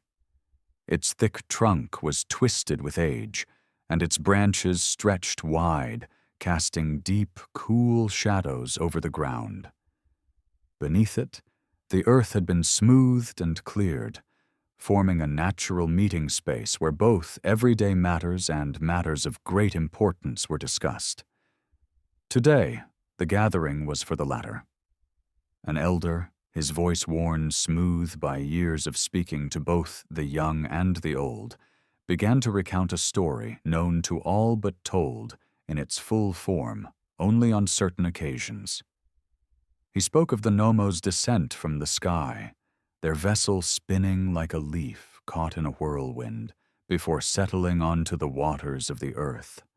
From there, the Nommo emerged, beings neither entirely human nor entirely fish, their bodies glistening and their eyes reflecting the light of distant stars. The elder's words painted a picture as vivid as any carving or textile, a picture that connected the Dogon people not only to their land, but to the stars themselves. He described how the Nommo brought with them the seed of Potolo, a fragment of the cosmos, dense beyond comprehension. They placed it in the sky as a guide, a marker to align human life with the greater order of the universe. This seed was invisible to the human eye, yet it exerted an influence that could be measured in the cycles of the heavens. The elder's voice carried over the small crowd, its steady rhythm matching the gentle sway of the baobab's branches in the wind. His listeners, children, adults, and elders alike, sat in stillness, absorbing each detail. For some, it was the first time they had heard the story in its entirety. For others, it was a familiar tale, one they had heard many times but never tired of. After the story ended, there was a pause. Then, in a more practical tone, the elder began to speak of the star's current position in its 60-year orbit. He explained how its place in the cycle would influence the timing of certain agricultural activities and smaller rituals in the months to come. This shift from myth to astronomy was seamless, for the two were not separate domains here. The story of the Nommo and the observations of Potolo were threads in the same cloth, each reinforcing the other. Later in the afternoon, preparations began for a ritual that would be held that evening. It was not the grand spectacle of the Sigui, but it was nonetheless an important marker in the community's calendar. In one of the village compounds, a group of men worked on a mask, repairing worn fibers and repainting faded lines. The mask was smaller than the towering constructions used for the great festival, but its symbolism was no less significant. At its center was a design of concentric circles, representing both the structure of the universe and the orbit of Potolo. Around the circles were patterns that evoked flowing water, a reference to the Nommo's aquatic nature and to the life-giving force they were said to have brought to Earth. As the men worked, women in a nearby courtyard prepared food for the gathering, the scent of millet porridge and stewed vegetables drifting through the air. Children darted between the two spaces, sometimes helping, sometimes simply watching. In their play, they imitated the dancers they had seen in previous ceremonies, their small feet tracing imagined patterns in the dust. By the time the sun began to sink toward the horizon, the village had taken on a quiet sense of expectation. The drums were brought out and placed near the center of the open space. Fires were lit, their light dancing on the faces of the gathered crowd. The elders took their places first, forming a semicircle from which they could watch the proceedings. When the first beats of the drums sounded, the dancers stepped forward, their movements slow and deliberate. The repaired mask was worn by the lead dancer, its painted patterns catching the flicker of the flames. Each step was measured, each turn precise, the movements tracing the geometry of the cosmos as understood by the Dogon. The rhythm of the drums echoed the steady pulse of time itself, a heartbeat that connected the earth to the stars. As the dance continued, the crowd fell into silence, the only sounds the drums, the rustle of the dancers' costumes, and the crackle of the fires. Above, the night deepened, and the first stars appeared. When Sirius rose, its light was greeted not with shouts or applause, but with a collective stillness, as if the entire village were holding its breath. The dancers oriented themselves toward the star, their steps subtly shifting to align with its position. The mask seemed to turn its gaze upward, as if acknowledging the presence of its unseen companion. The moment was brief but profound, a reminder that the dance was not simply performance, but participation in a cosmic order. After the dance ended, the mask was carefully removed and returned to its place of rest. The crowd slowly dispersed, voices low, the weight of the evening lingering in the air. Sirius climbed higher, its light steady and bright, a constant presence in the vast darkness. Somewhere, far beyond human sight, Potolo moved along its slow path, the arc of its orbit marked not by instruments, but by the memory and tradition of the Dogon people. In the quiet that followed, the fires burned low, casting long shadows against the walls of the village. The drums lay silent, the dancers rested, and the elders sat together in the fading light, speaking in low tones about the timing of the next gathering. The stars wheeled overhead, indifferent yet somehow connected to the life below. For the Dogon, this was the measure of time, not the ticking of a clock, but the slow, steady turning of the cosmos, a cycle in which they were both observers and participants. The knowledge of Potolo, preserved through centuries without telescope or written record, was not a curiosity here. It was the foundation of a world view, a way of life that saw no divide between the practical and the sacred, between the earth beneath their feet and the stars above their heads. The early morning air was crisp, the kind that carried sound clearly across the open fields. From somewhere near the base of the cliff came the hollow tap of wooden mallets shaping a new drum, its skin stretched taut over a carved frame. The drum maker worked with the precision of someone who understood that rhythm was not only for music, but for aligning the body and the community with the greater order of things. A drum that would be played in a ritual connected to the stars needed to produce more than just a pleasing tone. It had to carry the right pulse, a heartbeat capable of mirroring the cycles of the heavens. A few steps away, another man was carving a length of wood into a staff. The handle was plain, but the upper section was etched with geometric patterns, circles, arcs, and spirals that represented different elements of Dogon cosmology. Near the top, a small double spiral motif marked the intertwined orbits of Sirius A and Potolo. As his knife cut into the wood, he explained to a young boy watching him that the spiral was more than a decoration. It was a reminder that everything moved in cycles, from the path of a star to the return of the seasons. In the Togona later that morning, a group of elders gathered around a piece of goatskin stretched over a wooden frame. The surface of the skin had been painted with lines, dots, and symbols in earth-colored pigments. One elder, using a small stick, pointed to a section near the center, a depiction of Sirius and Potolo, while explaining the relationship between the visible star and its unseen companion.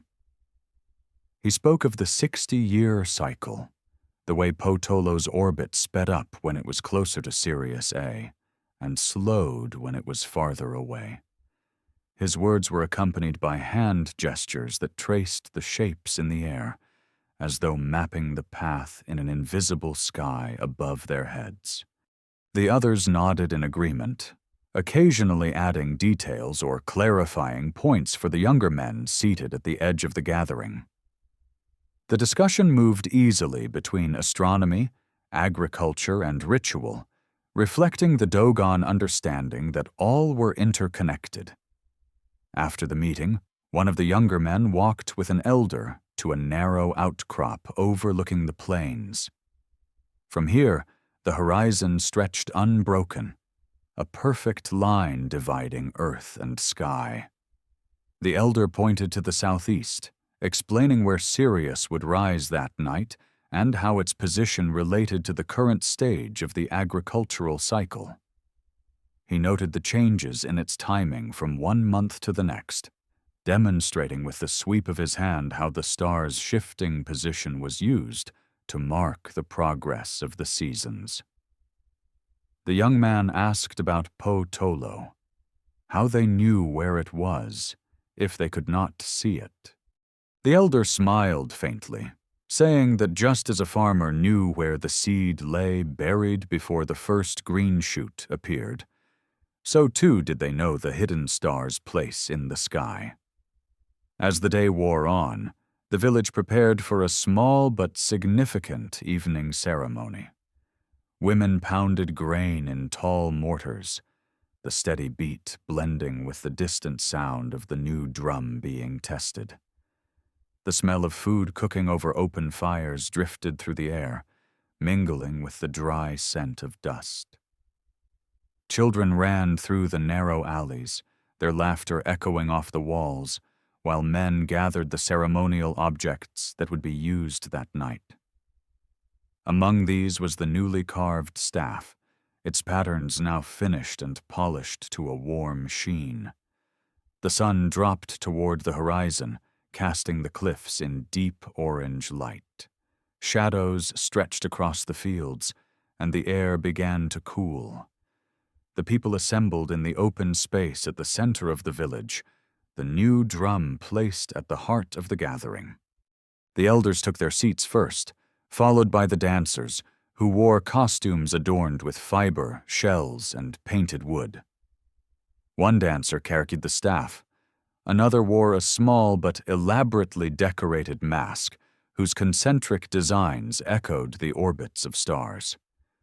The drumming began slowly, each beat deliberate, filling the air with a deep resonance that seemed to settle into the chest. The dancers moved in measured steps, their motions tracing arcs and spirals that mirrored the patterns carved into the staff. As the rhythm built, the movements grew more complex, weaving and crossing like the invisible paths of celestial bodies. Above them, the first stars appeared, and with them came the subtle shift in the energy of the gathering. When Sirius rose, the dancers reoriented themselves toward it, the staff lifted high as if in greeting, the mask tilted upward, its painted patterns catching the starlight. In that moment, the dance became more than performance. It was an offering, a reflection of the cosmic cycles that the Dogon had observed for generations. The drumming continued, the sound pulsing like a heartbeat beneath the stars. Each beat seemed to echo the slow, steady orbit of Potolo, a rhythm too vast for human eyes to see but felt in the bones of those who kept its memory. The dance ended without applause, only the soft murmurs of the crowd and the crackle of the fire. The staff was lowered, the mask removed, and both were placed carefully beside the elders. The people began to drift away, the ceremony complete, but the rhythm lingered in the air, as if the stars themselves had absorbed it. Sirius climbed higher in the sky, its light steady, its unseen companion continuing its silent journey. The cliffs stood in shadow, the fields lay quiet, and the village settled into the stillness of night. For the Dogon, the ceremony had done more than honor the stars. It had renewed their place within the great cycle, reaffirming the bond between the earth beneath their feet and the heavens above their heads. In this way, the knowledge of Potolo was not only preserved, it was lived, embodied in the steps of a dance, the beat of a drum, and the carved lines of a wooden staff. It was knowledge that belonged not to a book or a single mind, but to the community as a whole, carried forward in the rhythms of daily life and the turning of the stars. The sun climbed steadily over the plateau, casting long beams of light into the narrow valleys that cut through the Dogon country. The air was cool in the shadows of the cliffs, but on the open ground, the heat began to rise almost immediately. In the village square, the morning bustle was underway. Women carrying water jars from the well, men repairing the mud-plastered walls of houses, and children darting between them with bursts of laughter. But amid the activity, a small group of elders moved with deliberate slowness, their attention fixed not on the day's chores, but on the sky. They were observing the position of the sun in relation to certain markers, tall stones set into the ground generations ago, each aligned with a specific celestial event. These stones, weathered and worn, formed a kind of terrestrial calendar.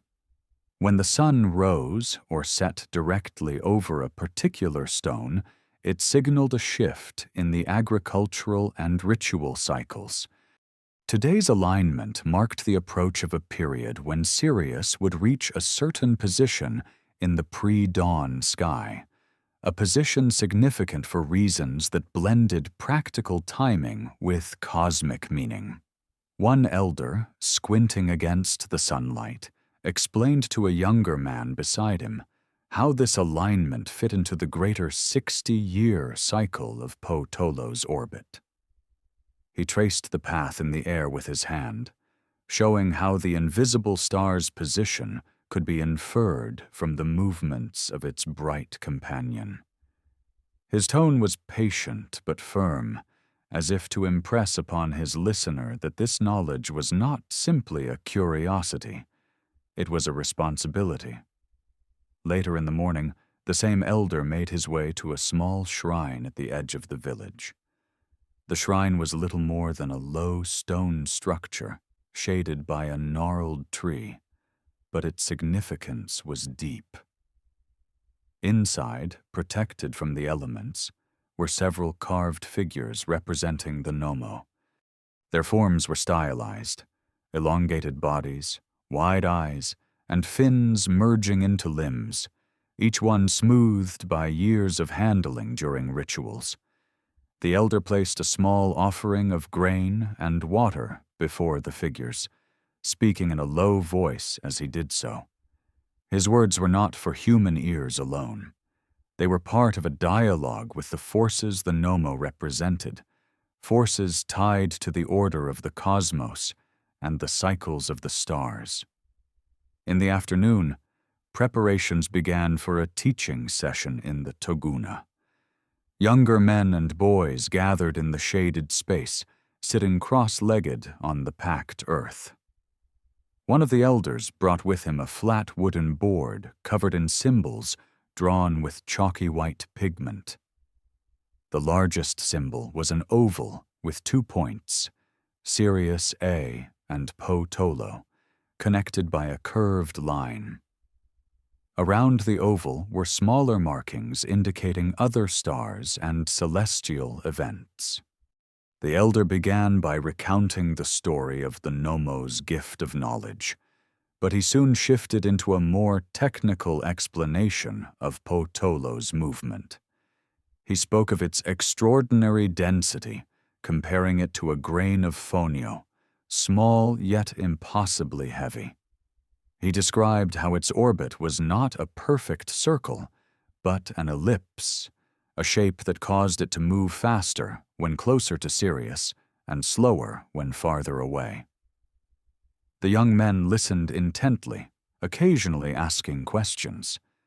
The elder answered each one, sometimes with a simple statement, other times with a story or analogy drawn from the natural world. A bird circling a tree, a fish swimming around a rock in a current.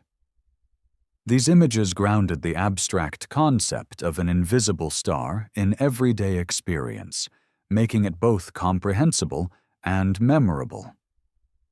As evening approached, the teaching session concluded, and attention shifted to the night's ritual. A mask was brought out from its place of storage, its surface freshly painted with geometric patterns. The concentric circles at its center represented the cosmic layers of the Dogon universe, while a delicate spiral along its edge hinted at the orbit of Potolo. The mask was not worn every night. Its appearance was reserved for moments when the position of Sirius in the sky called for acknowledgement. The drumming began shortly after sunset, the deep, resonant beats rolling across the village like distant thunder.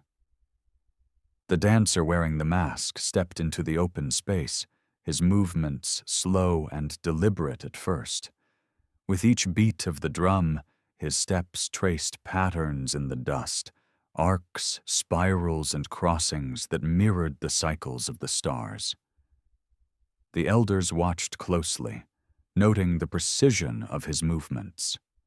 For them, the dance was more than performance. It was a living record, a reaffirmation of the knowledge that bound their community to the cosmos. Above, the stars began to emerge, one by one, until the sky was thick with light. When Sirius rose, its brilliance drew every eye. The dancer turned toward it, his mask seeming to gaze at the star, as if in recognition of an old and constant presence. Somewhere beyond that bright point, unseen but deeply known, Potolo continued its slow journey, each fraction of its orbit marking time for a people who measured their lives not in years, but in cycles of the heavens. The ritual continued until the fire burned low and the drums quieted. The mask was removed with care, the dust brushed from its surface, and it was returned to its place of safekeeping. The people dispersed into the night, their voices low, the sound of their footsteps fading into the stillness. The cliffs loomed dark against the sky, their silent faces turned toward the same stars that had guided generations. Sirius shone high, steady and bright, its invisible companion circling as it had for countless ages. For the Dogon, this knowledge was not an artifact to be studied and set aside. It was a living thread that connected them to their ancestors, to the land, and to the vast expanse of the universe. In the quiet that followed, the elder who had taught in the Togona earlier in the day looked up at the star. His expression was unreadable, but in the slow nod of his head was an acknowledgement, not of mystery alone, but of continuity, of the enduring bond between a small community in West Africa and a distant, unseen companion in the sky. The afternoon sun hung low, casting a warm amber light over the Dogon landscape.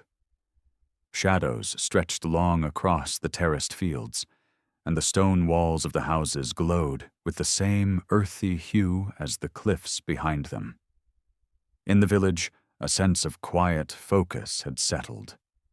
It was the day before a minor but meaningful ceremony tied to the current position of Sirius in the night sky, a moment in the cycle when its rising carried particular significance.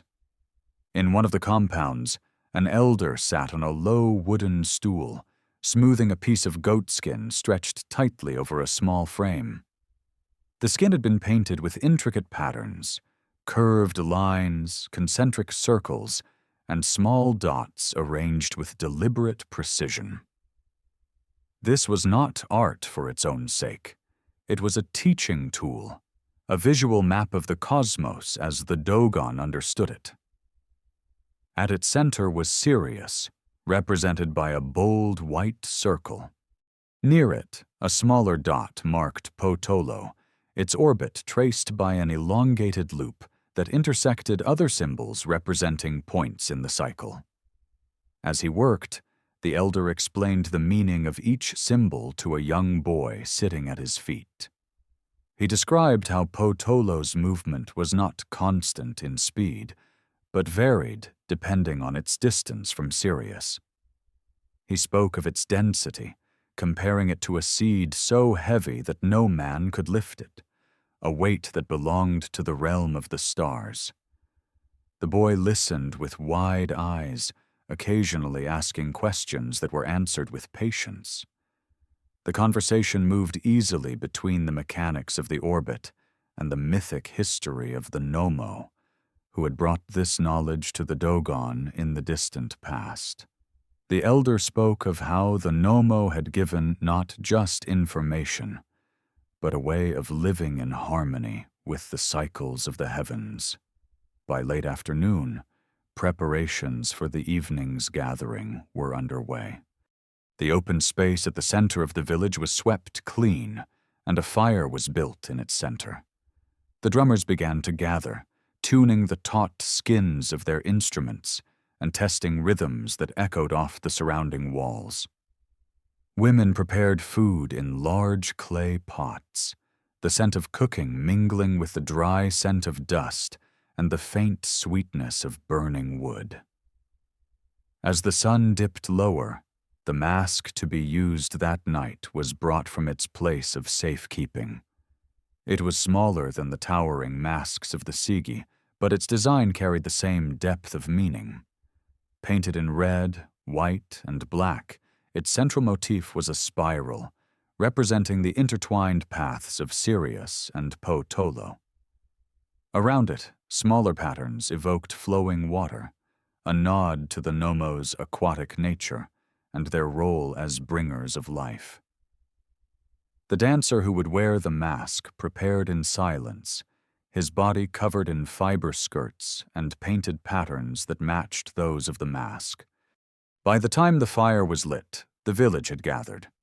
The elders took their seats first, forming a semicircle from which they could observe both the performance and the sky above. The drumming began slowly, the deep beats resonating in the chest. The dancer stepped forward, moving in time with the rhythm. His steps traced arcs and curves in the dust, each one part of a larger pattern meant to mirror the movements of the stars. As he turned, the mask caught the flicker of the flames, the painted spiral seeming to turn within the light. Above, the first stars began to appear, and a murmur went through the crowd as Sirius rose over the horizon. The dancer oriented himself toward it, his movements subtly shifting to match its position in the sky. The drumbeat quickened slightly, and the crowd leaned forward, drawn into the rhythm and the connection it forged between the earth and the heavens. The dance was not long, but it carried a weight beyond its duration. When it ended, the dancer bowed toward the elders, who nodded in acknowledgement. The mask was removed and placed beside the fire, its patterns glowing in the dim light. People began to disperse, some lingering to talk quietly, others heading back to their homes. Sirius climbed higher, its brilliance undiminished, a silent witness to the ceremony below. Later, when the village was quiet and the fire had burned low, the elder who had spoken to the boy earlier sat again on his stool, gazing up at the sky. His eyes followed the path of Sirius, and though Potolo was invisible, he traced its orbit in his mind. He thought of the generations before him who had done the same, and of the generations yet to come who would continue the practice. In that continuity lay the heart of the Dogon relationship with the stars. It was not about proving the existence of Potolo to outsiders, nor about defending the knowledge against skepticism. It was about living in alignment with a truth handed down through time, a truth that was both practical and sacred. In the stillness of the night, with the cliffs standing silent in the background and the stars wheeling overhead, the elder felt the presence of that truth as clearly as the ground beneath his feet. Somewhere, far beyond human sight, Potolo moved in its endless orbit, carrying the weight of the cosmos in its small, dense form. Its path would continue long after he was gone, as steady and unbroken as the bond between the Dogon and the stars. The morning light spilled slowly over the Bandiagara cliffs, painting their rugged surfaces in shades of gold and deep rust. The air was cool for now, carrying the faint scent of earth that had cooled under the night sky. Along the narrow paths between houses, villagers moved quietly, their footsteps crunching on the packed dirt. There was a stillness to this hour, a sense that the day had not yet fully claimed the land. In the open courtyard of one family compound, an elder was bent over a flat wooden board. The board's surface was covered in chalk markings, circles, arcs, and lines that formed a pattern both beautiful and precise. At the center of the design was a large circle representing Sirius. Near it, a smaller, carefully drawn dot stood for Potolo, its path marked by an elongated oval that intersected with other symbols representing important celestial events.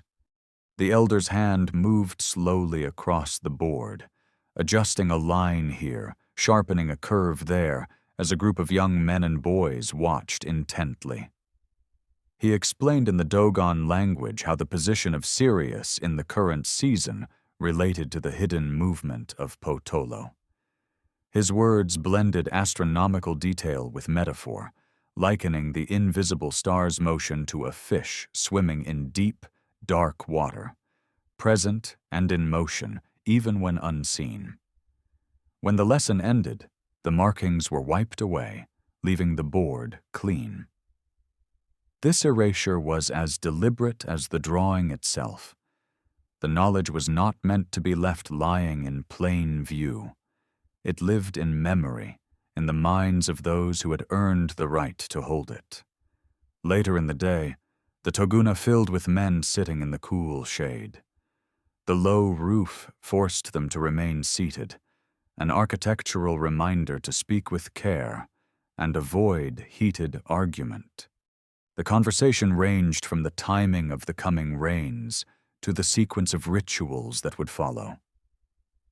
At one point, an elder spoke of the last time the Sigui had been held, recalling the exact phase of Potolo's orbit at that time. His memory reached back decades, yet his description of the star's position was as precise as if he had observed it the night before. The younger men listened closely, some nodding, others furrowing their brows in concentration. After the meeting, preparations began for a nighttime ritual. This was not one of the large dances with towering masks, but a more intimate gathering. In a shaded corner of the village, a small mask was brought out from its resting place. Its wooden surface was worn smooth from years of careful handling. Painted patterns spiraled outward from the center, each curve and line representing aspects of the Dogon cosmos. A short fiber fringe hung from its edges, swaying gently in the breeze. As the sun began to set, women carried clay pots of food to the gathering area, their voices carrying softly on the air.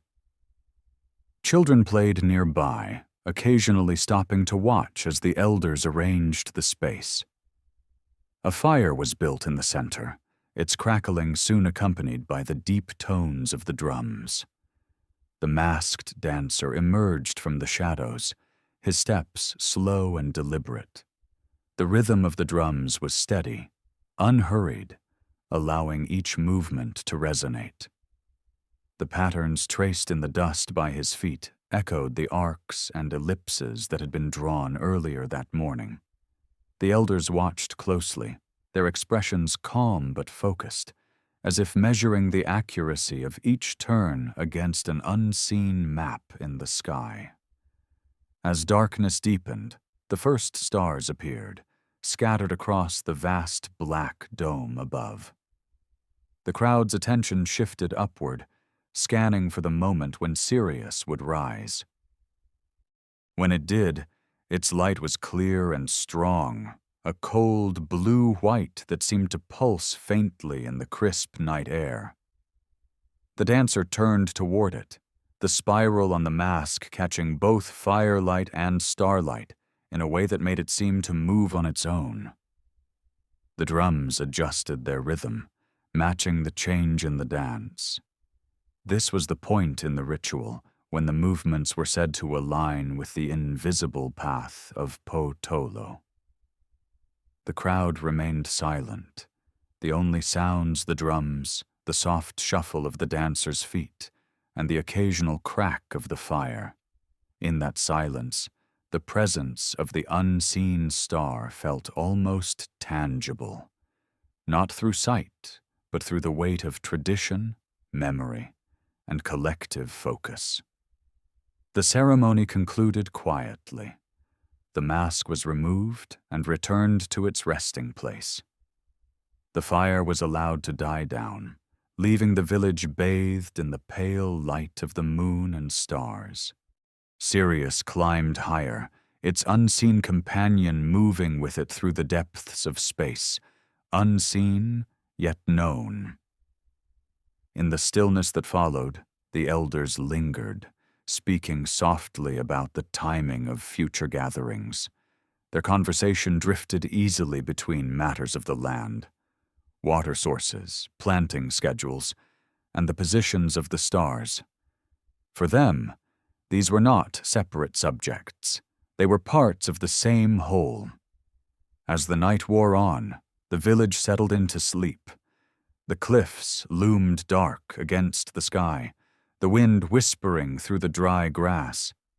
Above, the constellations wheeled slowly, their movement imperceptible moment by moment, yet certain over the hours and seasons.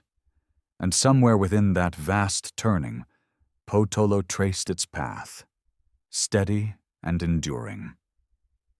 For the Dogon, its orbit was more than an astronomical fact. It was a marker of continuity, a cycle that tied the living to those who had come before and to those who would follow. It was a reminder that even the unseen could shape the rhythms of life, that the invisible could be as real as the ground beneath their feet. The knowledge of Po-Tolo lived on not because it was written down, but because it was carried in the minds, the dances, and the daily practices of the people.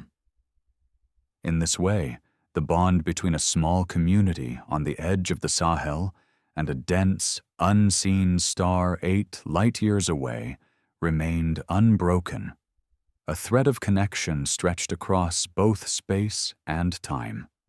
The heat of midday had lifted, leaving the air warm, but no longer oppressive.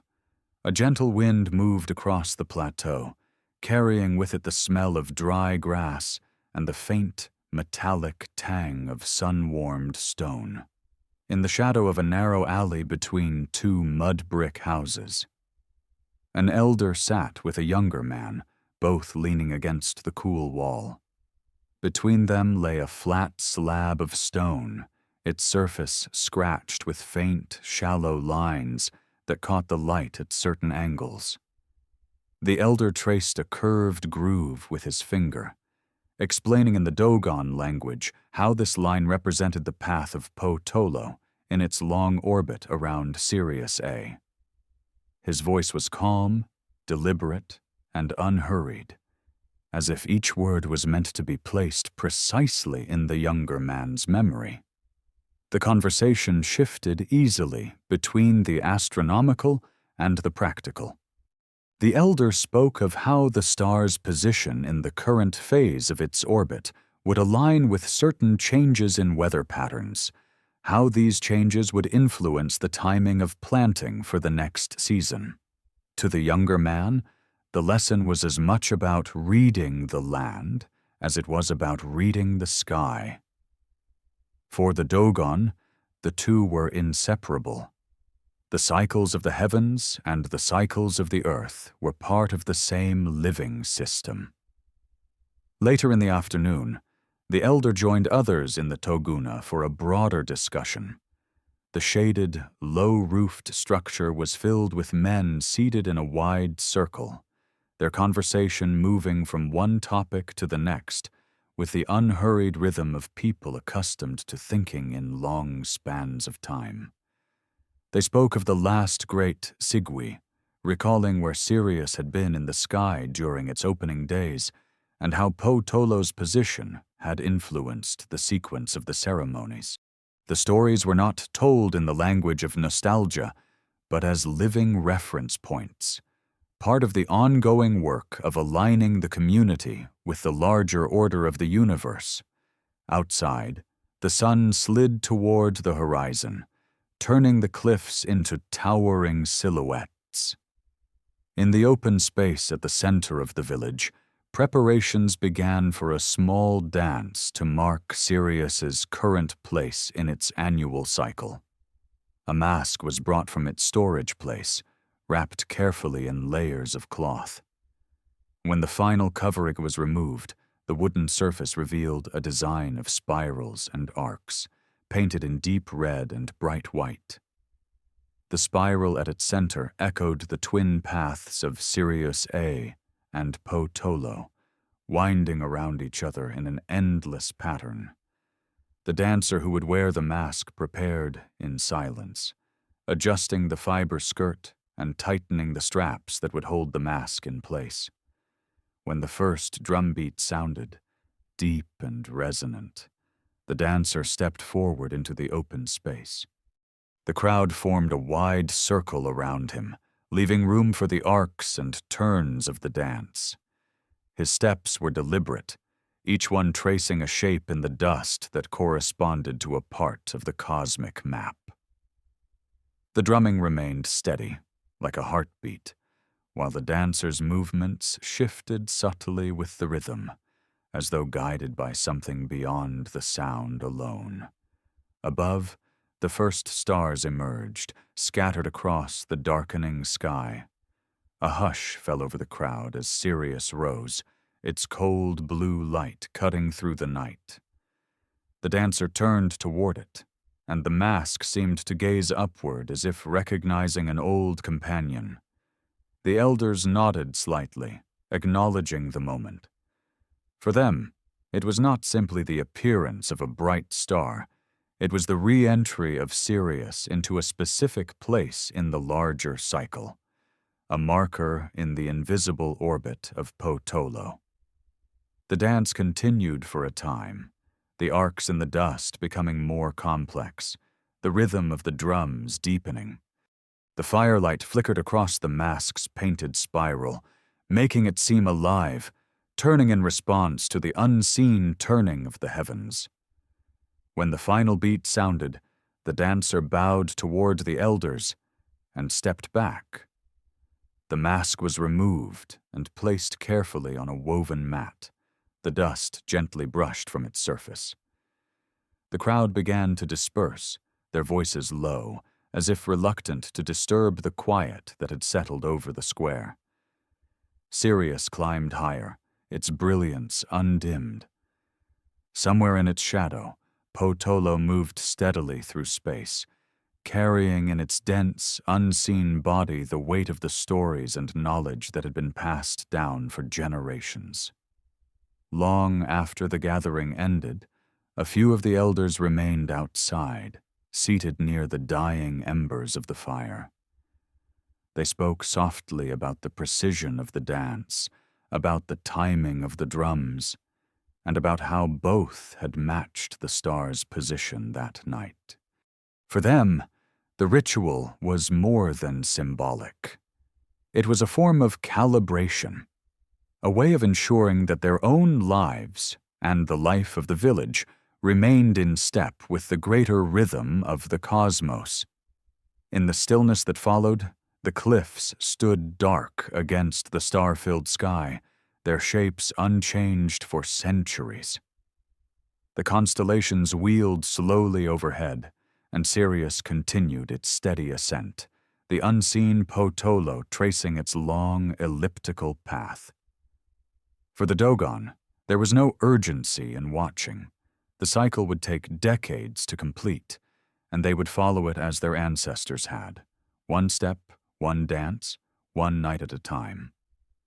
The knowledge lived not in books or instruments, but in memory, movement, and the shared experience of watching the same stars rise and set over the same ancient cliffs.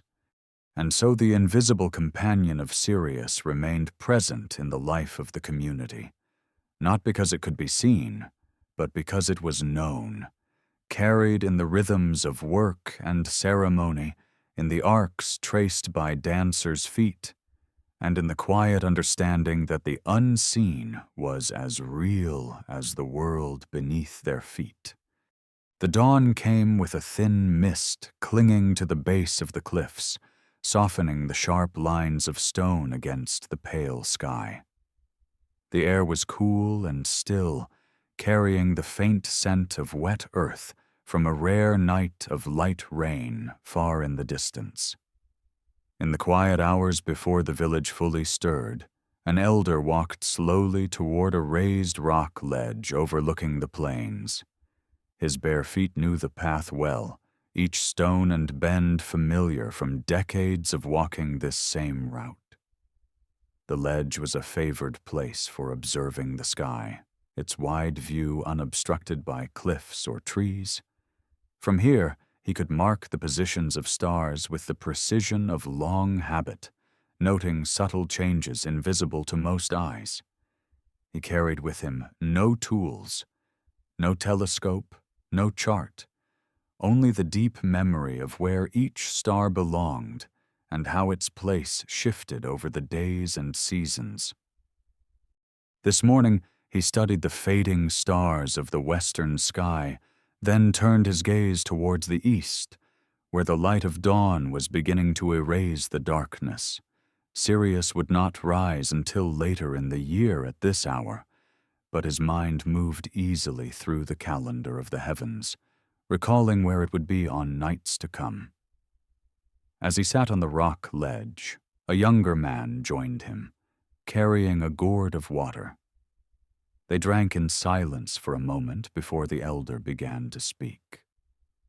His words blended practical observation with stories, explaining how the position of Sirius in its annual path related to the greater orbit of Potolo. He traced the imagined arc in the air with his finger, describing the points where the invisible star moved fastest and where it slowed. The younger man listened closely, knowing that such teaching was a privilege earned through years of participation in village life. By midday, the sun had burned away the last of the morning haze. In the Tuguna, the elders sat in the shade, their conversation unhurried. One of them produced a small wooden tablet, its surface covered with etched lines and dots. It was a portable star map, simple in appearance but layered with meaning. The tablet's design was not meant to be interpreted without guidance. Its symbols were part of a language of the sky that required years to learn.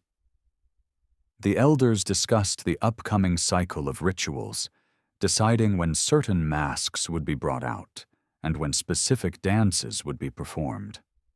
The timing depended not only on the agricultural calendar, but also on the position of Sirius in relation to other stars. The orbit of Potolo, though unseen, played a central role in these decisions. Outside, women prepared food while children played in the dust, their laughter rising and falling with the breeze. Among them, some older children traced patterns in the dirt, spirals, circles, and crossing lines, imitating the drawings they had seen elders make in the sand during lessons.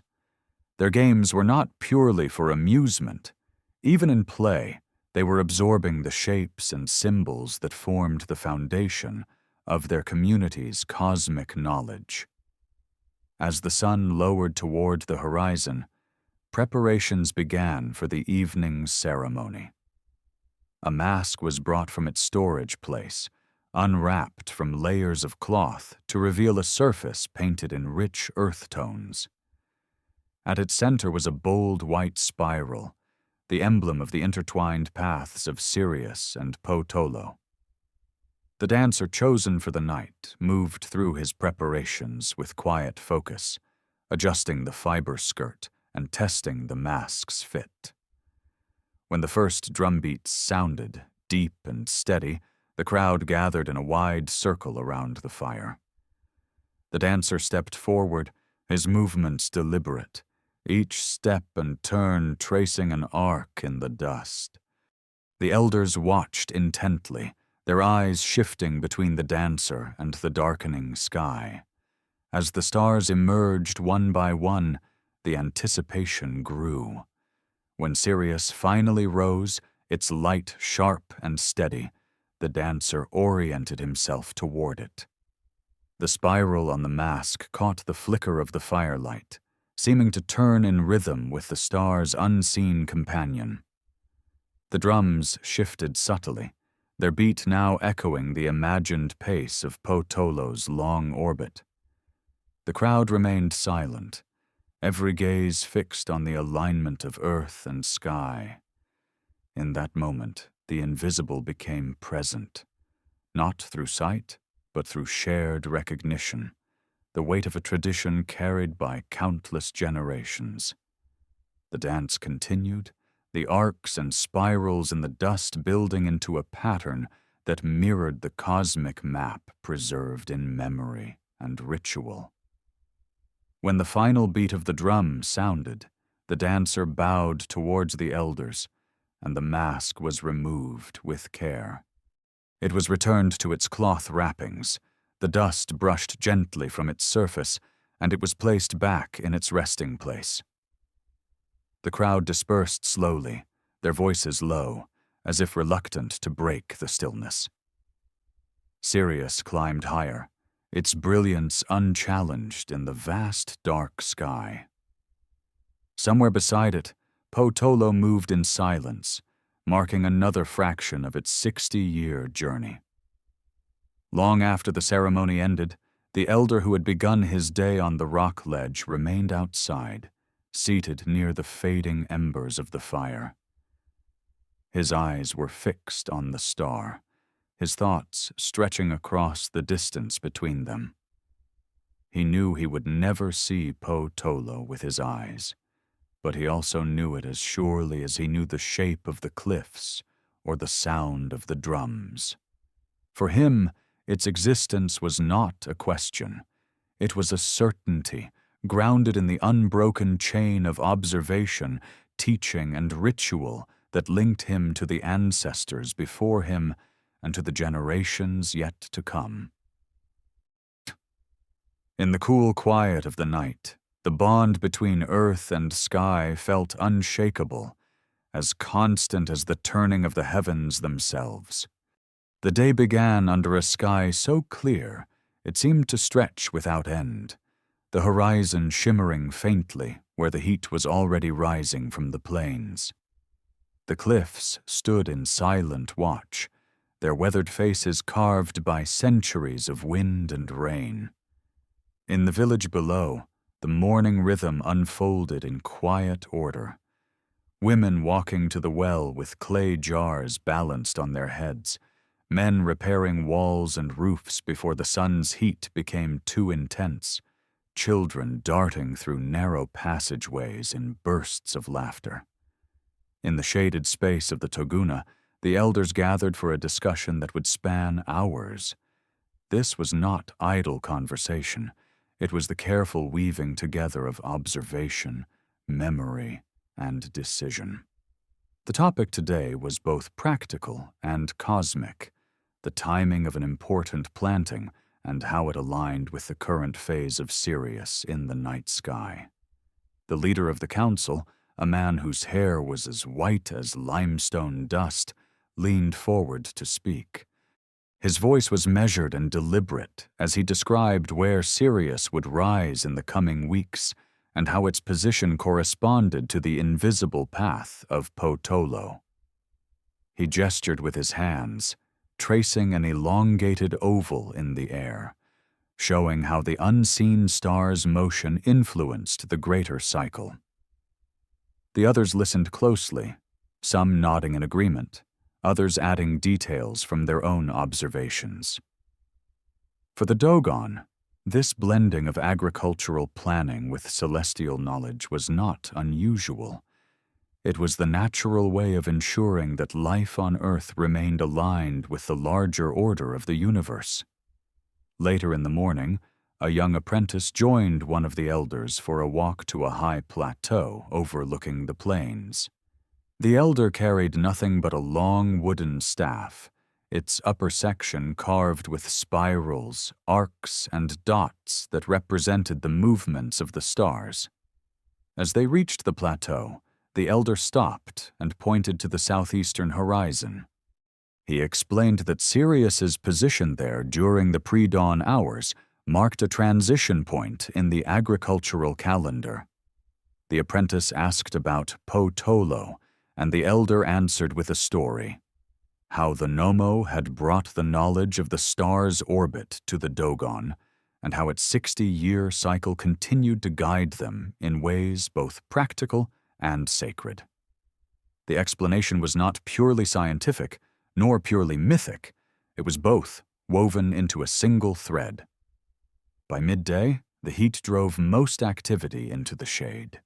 In one courtyard, a group of women wove cloth on wooden looms. The patterns they worked into the fabric were more than decoration. A series of concentric diamonds represented the layers of the cosmos, while small repeating shapes hinted at the hidden presence of Potolo.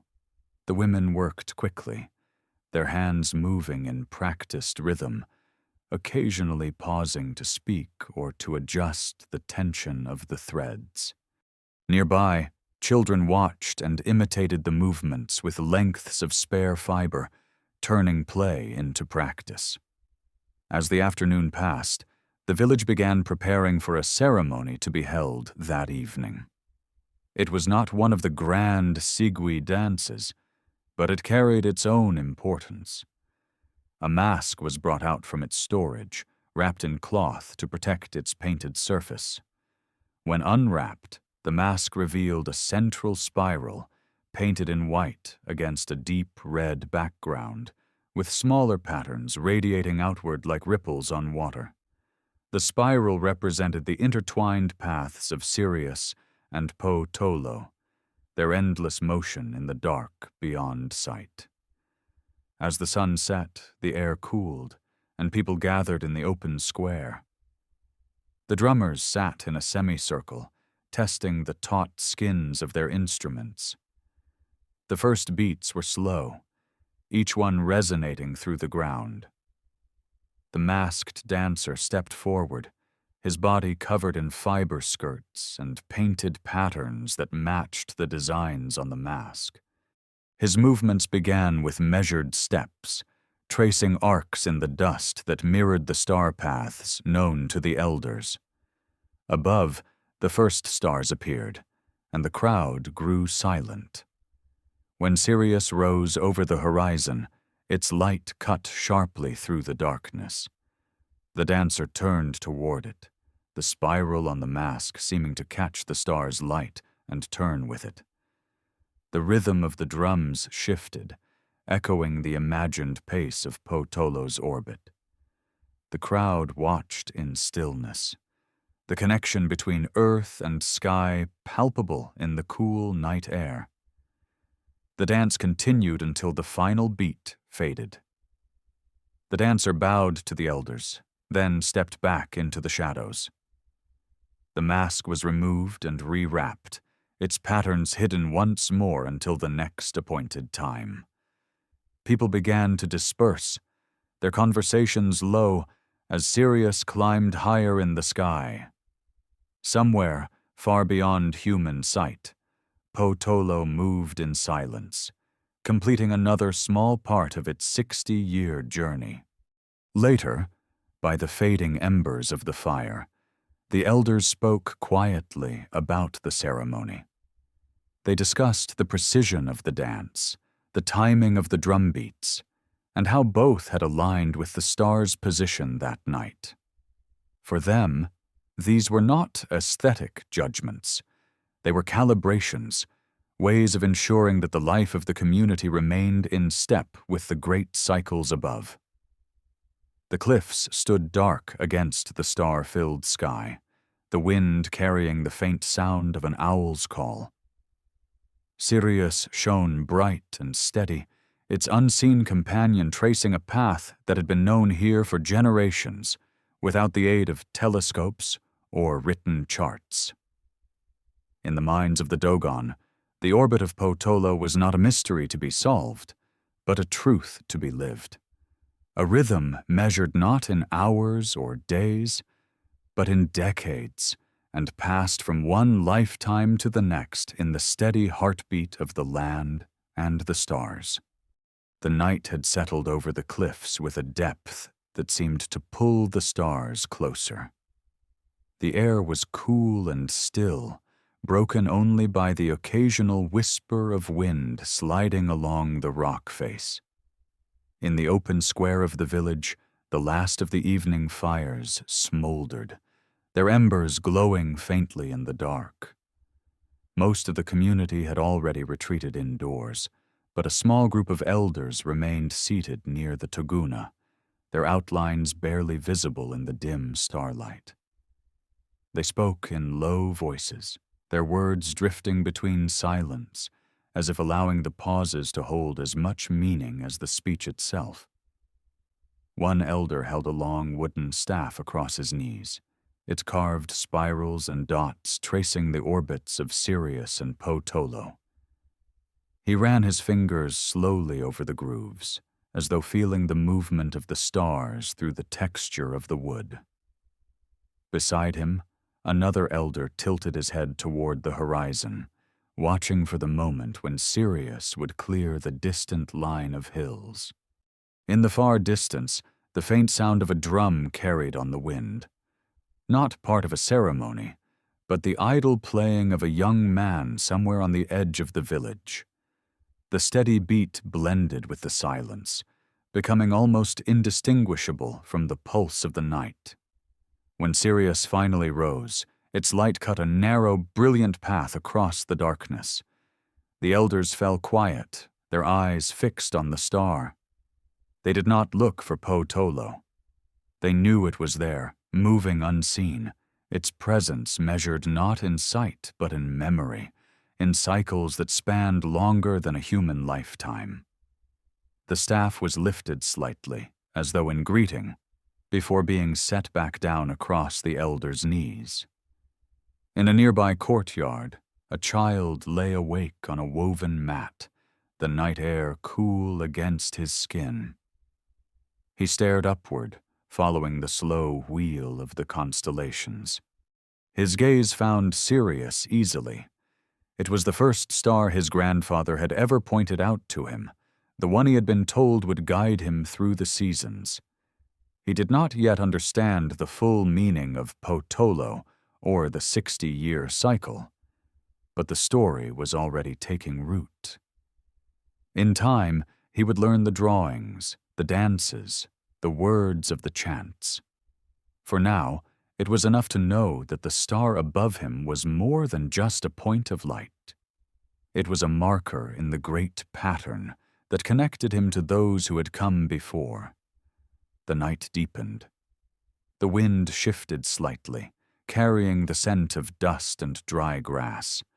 The cliffs stood black against the sky, their jagged outlines unchanging through centuries of watching. Sirius climbed higher, its brilliance unbroken, casting its cold light over the fields, the rooftops, and the stone paths. Somewhere beside it, Potolo continued its silent orbit, carrying in its small, dense body the weight of the stories that had crossed generations. In the far corner of the village, an old mask rested in the shadows, its spiral patterns hidden in the dark. Soon enough it would be lifted again, carried into the firelight, its steps tracing arcs that mirrored the movement of stars. But tonight, it lay still, as if holding its breath beneath the slow turning of the sky. A faint rustle came from the baobab tree at the village edge, its massive branches stirring in the wind. The sound was barely more than a whisper, but it seemed to move through the square, across the rooftops, and into the high air above the cliffs. There it was lost in the vastness, carried into the same silence where the stars kept their courses. No one marked the exact moment when Sirius passed its highest point in the sky, but the elders felt it, the way a farmer feels the shift in wind before rain. They rose slowly, leaning on their staffs, and walked back toward their homes.